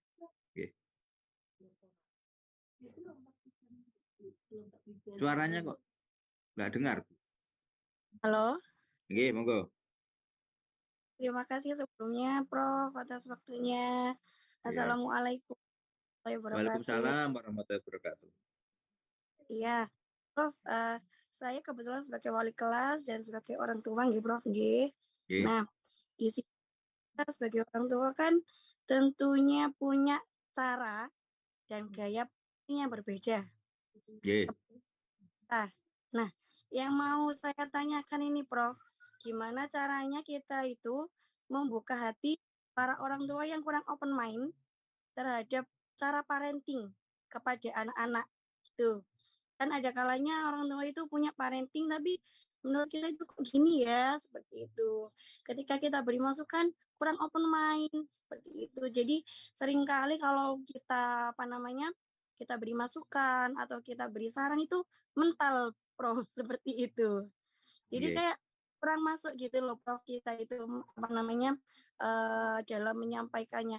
Nah, kira-kira bagaimana Prof caranya membuka hati teman-teman, orang tua dan istilahnya kita sebagai orang tua yang kurang open mind, sedangkan ketika misalnya kita beri link, share screen atau share informasi gitu ada yang tersinggung seperti itu atau ada merasa yang ini nggak relate sama aku atau ini nggak relate sama saya dan keluarga seperti itu, Prof. Terima kasih sebelumnya, Prof. Baik, terima kasih Bu Fatin. Jadi terkait dengan ini membuka hati. Memang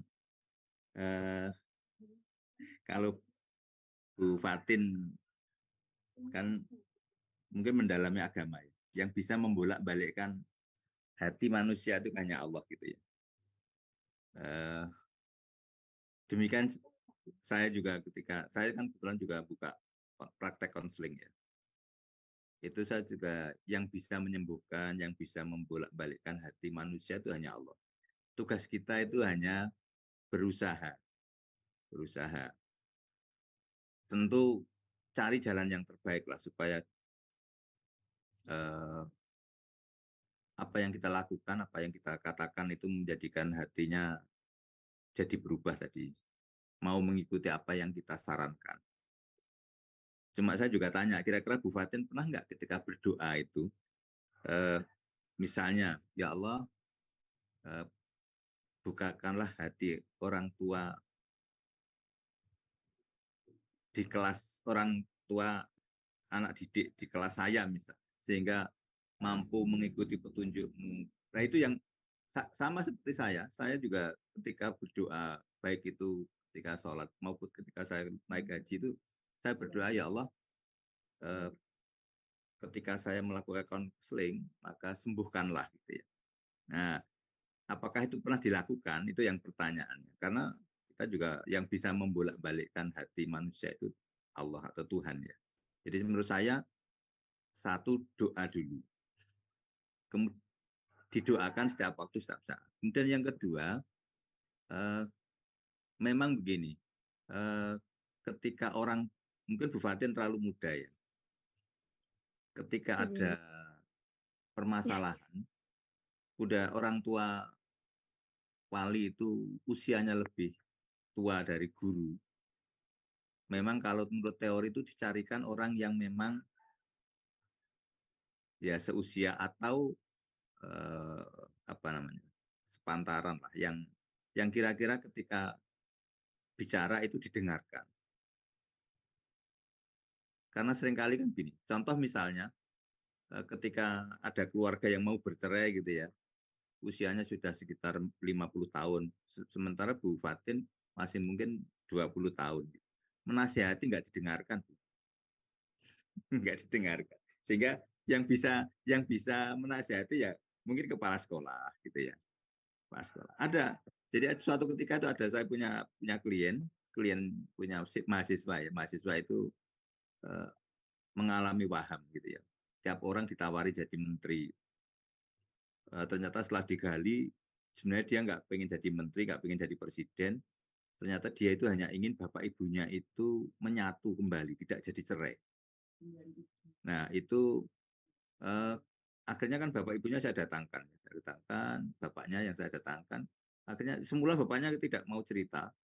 Kemudian saya tunjukkan ada gambar anak itu gambar ada pohon dililit ular gitu. Saya tunjukkan, Pak, ini ada anak bapak itu gambar pohon tua, kemudian pohon itu mati dililit ular. Kemudian saya jelaskan, ini artinya itu ada seorang laki-laki yang setengah mati karena perempuan. Saya tanya, ini siapa laki-laki? Perempuan itu kan apa? Ular itu kan perempuan. Akhirnya bapaknya nangis, kemudian cerita, saya itu sebenarnya hari ini mau menceraikan istri saya, Pak. Nah, mungkin karena saya juga sudah waktu itu sudah ketua jurusan sehingga apa yang saya katakan itu dipercaya. Saya mengatakan, Pak, kalau Bapak cerai, putri Bapak ini langsung masuk menur, saya bilang. Loh jangan, Pak. Ya kalau gitu saya nggak jadi cerai. Bapak janji ya, silakan janji bahwa demi Allah saya tidak akan menceraikan istri saya. Mau. Dia itu mau karena mungkin saya sudah ketua jurusan gitu ya. Nah, kira-kira kalau yang ngomong Bu Fatin mungkin belum tentu dia mau. Nah ini perlu ada orang yang lebih senior, jadi sama seperti tadi ketika ibu mungkin mengedarkan sesuatu atau memberikan informasi sesuatu, ya tadi doa dulu supaya hatinya bapak ibu tadi penuh belas kasihan, kemudian yang tadi membolak-balikkan hati tadi. Kemudian yang kedua tentu menggunakan bahasa yang santun yang bisa diterima orang tua. Kadang-kala kan ada yang namanya miskomunikasi. Memang gini, termasuk ketika edaran itu berupa tulisan, itu kalau perintahnya nggak jelas itu bisa menimbulkan interpretasi yang macam-macam ya. Nah sebenarnya kalau ada orang tua yang mungkin kemudian setelah membaca dia telepon itu berarti kan memang ada respon ya. Mungkin ibu tidak perlu galau karena respon itu menunjukkan dia perhatian gitu ya. Perlu dijawab dengan baik dan dijelaskan. Saya kira nanti kalau memang tujuannya bagus juga orang tua juga akan bisa mengerti. Nah biasanya memang ada orang tua yang mungkin tadi punya mungkin berbeda antara apa namanya kepentingan ya berbeda pola asuh gitu ya. Nah itu yang mungkin juga perlu difahami bahwa kita itu berbeda juga gitu ya, berbeda juga.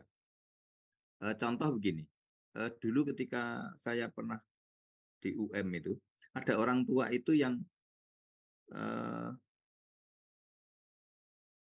dia punya peraturan karena dia percaya ada yang namanya hari Sabat. Hari Sabat itu keluarga itu selalu mengikuti ajaran bahwa kalau hari Sabtu itu tidak boleh mengadakan kegiatan selain kedukaan. Jadi kalau ada duka dan ibadah. Jadi memang ada aliran yang ya mungkin apa namanya mengikuti hari Sabat. Mungkin Bapak Ibu yang pernah mendengar cerita itu kan, yang ini kan mulai dari zaman Nabi Musa itu ya. Ketika hari Sabtu, kemudian banyak kaum Musa yang keluar dari rumah, kemudian menjala ikan itu karena Sabtu ikannya keluar semua itu. Ternyata itu kan ada larangan juga. Nah itu ada keluarga yang mengikuti itu dan itu kalau misalnya ketemu dengan keluarga itu, ibu ngundang siswa hari Sabtu nggak akan datang. Termasuk orang tua hari Sabtu seperti ini nggak ada yang datang. Bu. Nah mungkin yang nggak hadir hari ini ikut yang hari Sabat itu. Nah itu harus dipahami menurut saya. Karena kita juga mengenal kebinekaan sehingga kita memaksakan dia harus hadir di hari Sabtu. Mungkin di hari lain dia mungkin bisa. Nah memang perlu ada layanan khusus ya untuk orang-orang tertentu yang mungkin punya tadi ada pola asuh, punya kebiasaan, punya kepercayaan yang berbeda dengan umum. Itu yang perlu juga dipahami. Sekolah juga tentu kalau nggak banyak ya ada layanan individual. Mungkin orang tuanya bisa dipanggil atau ditelepon itu ya secara individual. Soalnya kalau itu tidak tertangani dengan baik, bisa jadi kalau dia nulis di surat pembaca atau nulis di itu bisa jadi itu masalah itu nanti sekolah. Seolah-olah sekolah tidak menghargai perbedaan. Nah ini itu yang ekstrim Bu ya, yang ekstrim. Yang saya tahu ya, memang ada keluarga yang seperti itu. Ada yang punya kepercayaan tertentu dan itu tidak bisa diganggu gugat gitu ya. Oke, saya kira itu Bu. Makasih banyak Prof atas Oke. penjelasan. Ada lagi? Masih ada Prof, 2 Oke. pertanyaan ini. Oke, monggo. Nih Prof, ini dari Mama Rea. Nah, saya bacakan ya Prof. Prof mau tanya, untuk teknik token ekonomi itu seperti apa detailnya? Karena saya pernah sharing ke teman tentang anak-anak yang setiap hari libur sekolah selalu tidak bisa lepas dari YouTube atau game. Jadi disuruh cari info soal teknik token ekonomi ke anak. Mungkin Prof pernah dengar soal teknik itu untuk mengatasi anak kalau tiap libur main HP berjam-jam. Oke. Monggo Jadi, Prof. oke, terima kasih. Token ekonomi ini juga teorinya behavioral. Jadi prinsipnya begini, di token ekonomi itu ada semacam koin gitu ya. Koin yang harus dikumpulkan oleh anak kalau ingin mendapatkan hadiah tertentu. Jadi kayak kalau mungkin Bapak Ibu pernah ke Indomaret ya. Kalau membeli 100.000 dapat satu stiker stem ya, stem. Jadi misalnya kalau 10 atau 100 poin dapat panci gitu ya, dapat mungkin ada yang dapat pisau, dapat apa gitu ya. Itu kalau di Indomaret model seperti itu yang namanya token ekonomi. Jadi mengharapkan orang kalau di Indomaret atau di Alfamart itu mengharapkan orang belanja sesuai dengan nominal. Jadi kalau mungkin ada yang 10.000, ada yang jadi kalau 10.000 dapat 1 poin, 20.000 dapat 2 kelipatannya ya. Hadiahnya biasanya dipajang di depan. Nah, itu prinsip dari token ekonomi. Jadi kalau Bapak Ibu ingin menerapkan token ekonomi, bisa aja hadiahnya itu misalnya anak sukanya apa gitu ya. Misalnya sepatu gitu ya. Sepatu yang kira-kira harganya berapa yang mahal gitu ya. Yang 2 juta atau yang karena sepatu basket itu kan 2,5 juta ya. Nah, itu ditulis saja sepatu basket 2,5 juta. Nah, kalau misalnya anak bisa dalam 1 jam tidak main HP pas hari Sabtu atau Minggu, maka dia disediakan tadi koin, ada koin. Nah, semakin dia pengen mendapatkan sepatu, maka dia akan tadi kalau sehari bisa mengumpulkan 5 poin, berarti berapa minggu dia harus dapatkan itu. Itu model reward ya, model reward tapi bentuknya koin. Dan itu disebut dengan token ekonomi. Token ekonomi. Nah, monggo silahkan nanti mungkin bisa dimodif lah. Ini kan bisa dimodif. Jadi ada semacam koinnya itu. Jadi kalau dia tidak megang HP selama sehari, akan dapat 1 poin misalnya. Nanti kalau sudah ngumpul ada 5 atau dari 10 poin ya dibelikan apa gitu. Ya tergantung orang tuanya mampunya beli apa. Kalau cukup bisa beli apa lato-lato ya nggak apa-apa, atau beli yang lain. Yang penting ada hadiah yang itu menarik anak, kemudian ada sistem poin tadi. Itu yang disebut dengan token ekonomi. Kalau di sekolah memang belum terbiasa ya. Anak yang rajin juga nggak dihargai, tapi anak yang terlambat malah dapat poin gitu ya. Saya nggak tahu, kira-kira mungkin perlu difikirkan juga anak yang datangnya tepat waktu, kemudian yang pulang tepat waktu itu diberi hadiah apa gitu ya, apa pensil apa. Itu kan menarik juga gitu ya. Supaya dia nanti cuma pencatatannya ini yang jadi masalah. Kecuali kalau di sekolah sudah di beberapa sekolah itu kan sudah menggunakan Finger ya. Finger jadi yang itu kan terpantau siapa yang paling datang lebih awal, siapa yang pulangnya tepat waktu dan sebagainya. Oke, itu penjelasan tentang token ekonomi. Mungkin nanti juga yang bertanya bisa cari di chat AI tadi Pak ya. Tulis saja di chat AI itu token ekonomi atau di Google ya. Token ekonomi itu sudah muncul. Kalau yang instan ya di chat GPT. Bapak Ibu cari di Google, tulis CHAT GPT. GPT itu yang kalau Bapak Ibu pengen mungkin bisa saya praktekkan sebentar. Kalau bisa supaya nanti Bapak Ibu juga bisa langsung praktek. Nah, ini. Sebentar ini. Nah, kalau Bapak Ibu ini yang chat GPT ini langsung ditulis saja token ekonomi gitu ya.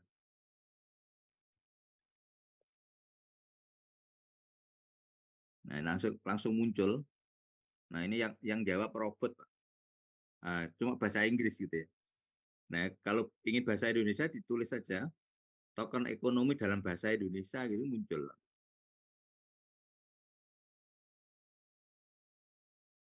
Token ekonomi dalam bahasa Indonesia.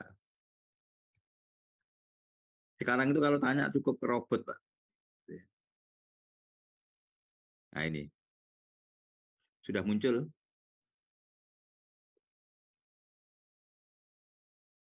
Bu Trisa pernah mencoba ini? Belum Pak, saya juga baru tahu nih Prof. Nah, baru tahu terus piye guru negara. Padahal murid itu sudah mulai menggunakan ini untuk mengerjakan PR. Hal baru nih Prof.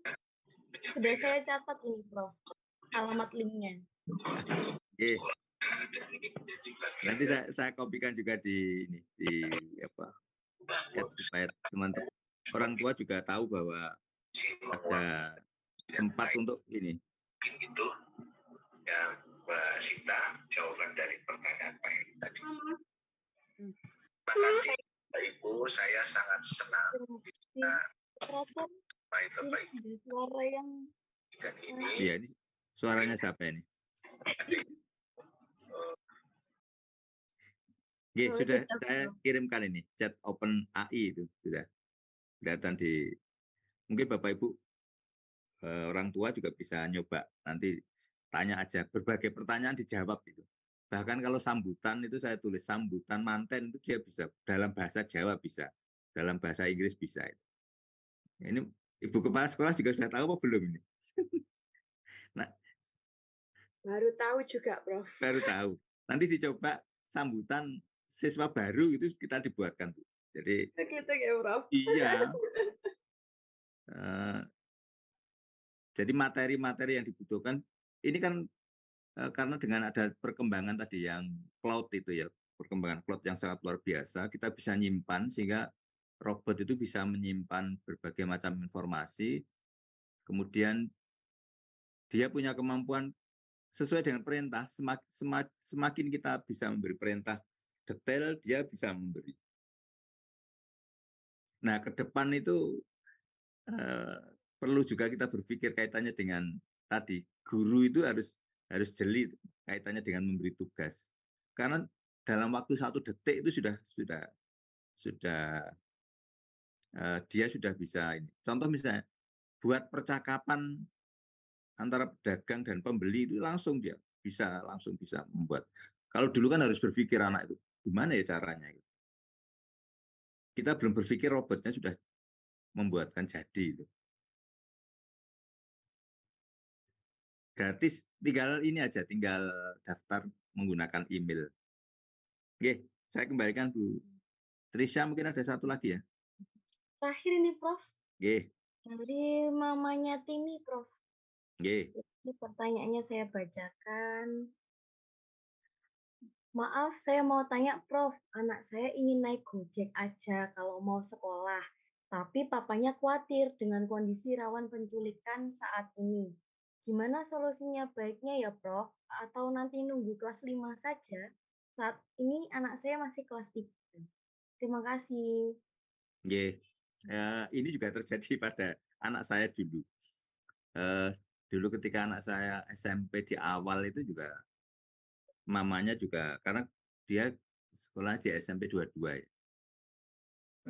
Kemudian di awal ya karena mamanya itu ragu. Kalau ragu jangan dilakukan Bu ya. Nanti malah was-was gitu ya. Jadi kalau ragu ya kan kalau di agama itu kan waswasil khonas itu enggak boleh. Penyakit was-was itu enggak boleh. Lebih baik kita loskan saja. Kalau misalnya berani ya berani gitu ya. Kalau enggak ya enggak usah dilakukan. Nah, kemudian menurut saya banyak solusi yang supaya ini, misalnya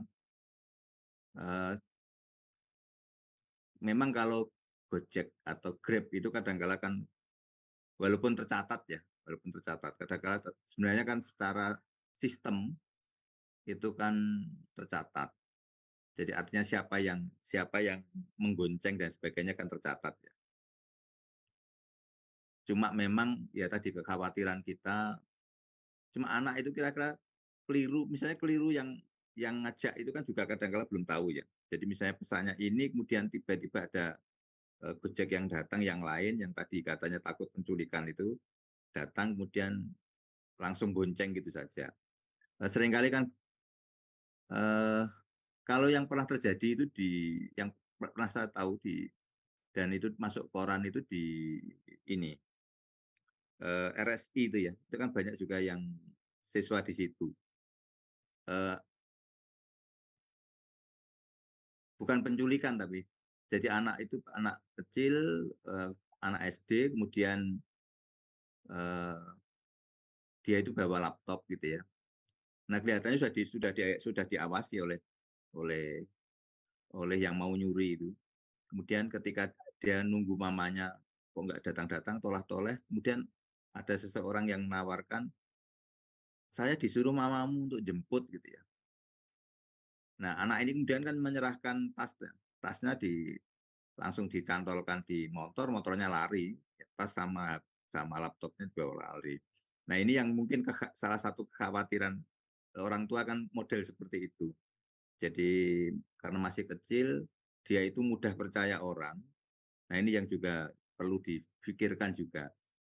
Tapi jalan tengahnya adalah, mungkin yang paling mudah adalah kalau ada saya tetangga kemudian perempuan gitu ya, dan itu dia Gojek misalnya, mungkin dipercayakan pada Gojek yang tetap ya.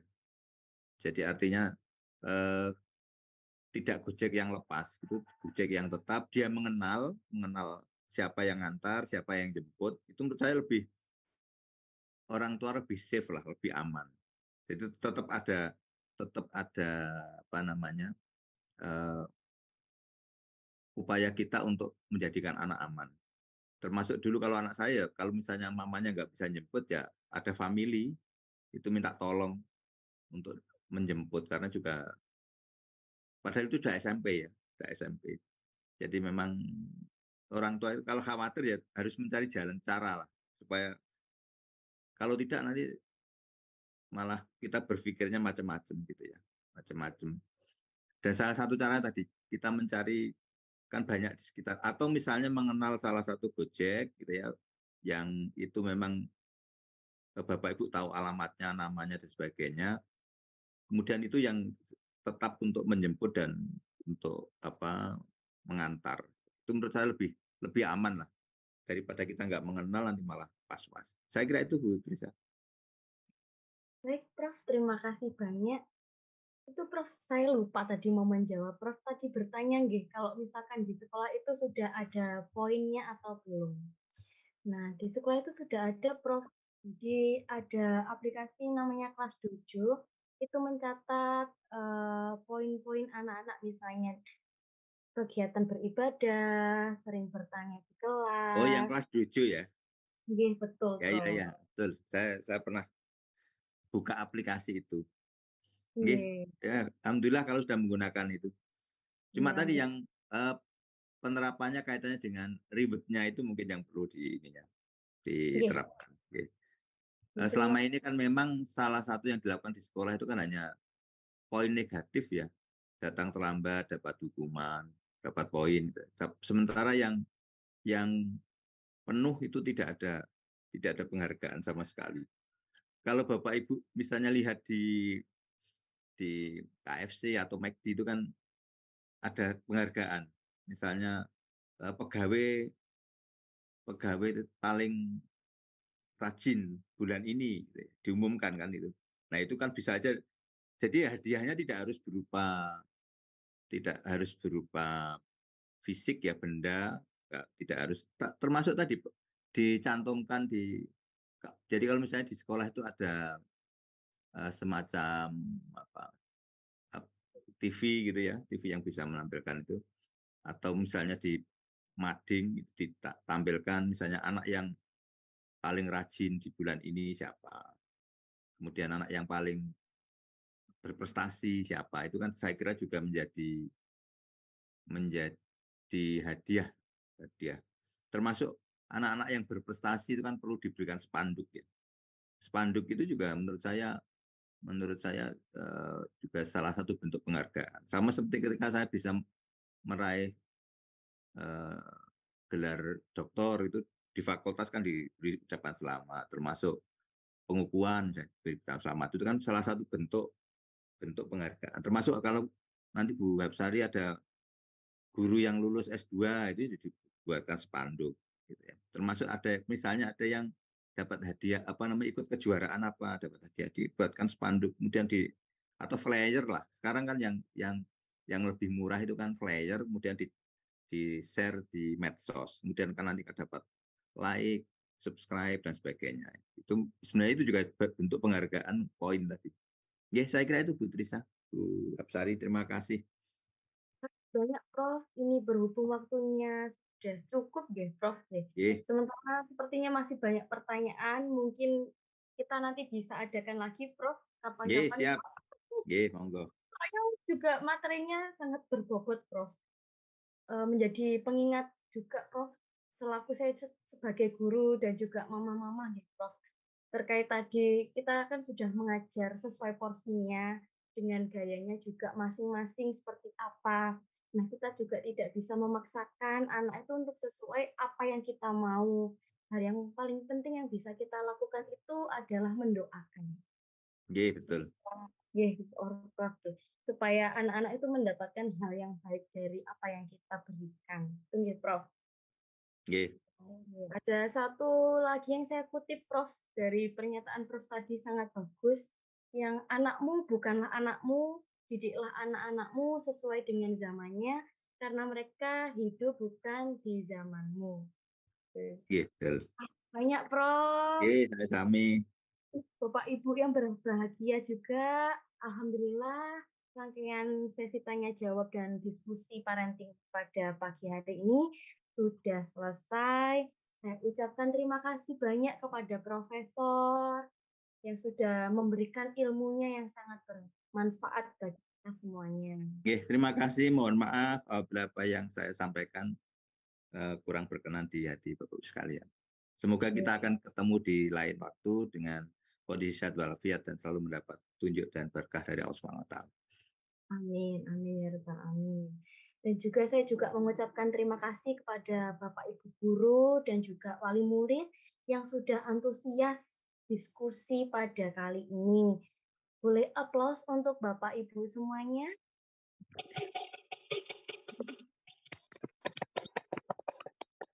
Sebelum kita tutup Zoom kali ini, mungkin bisa foto bersama dulu, Prof. Sebagai kenang-kenangan, Prof. Siap.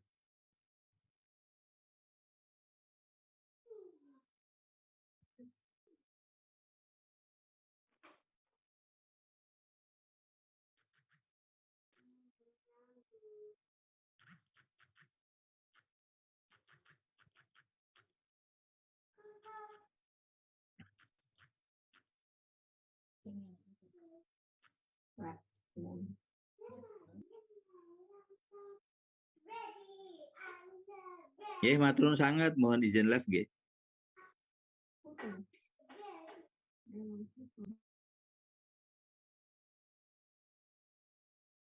Terima kasih nggih Bapak Ibu. Mohon maaf tadi ternyata suaranya kemute. Pun kalau gitu saya tutup, berhubung Prof juga sudah keluar Zoom. Terima kasih banyak Bapak Ibu guru dan semoga kita bisa bertemu di sekolah yang lainnya. Terima kasih selalu.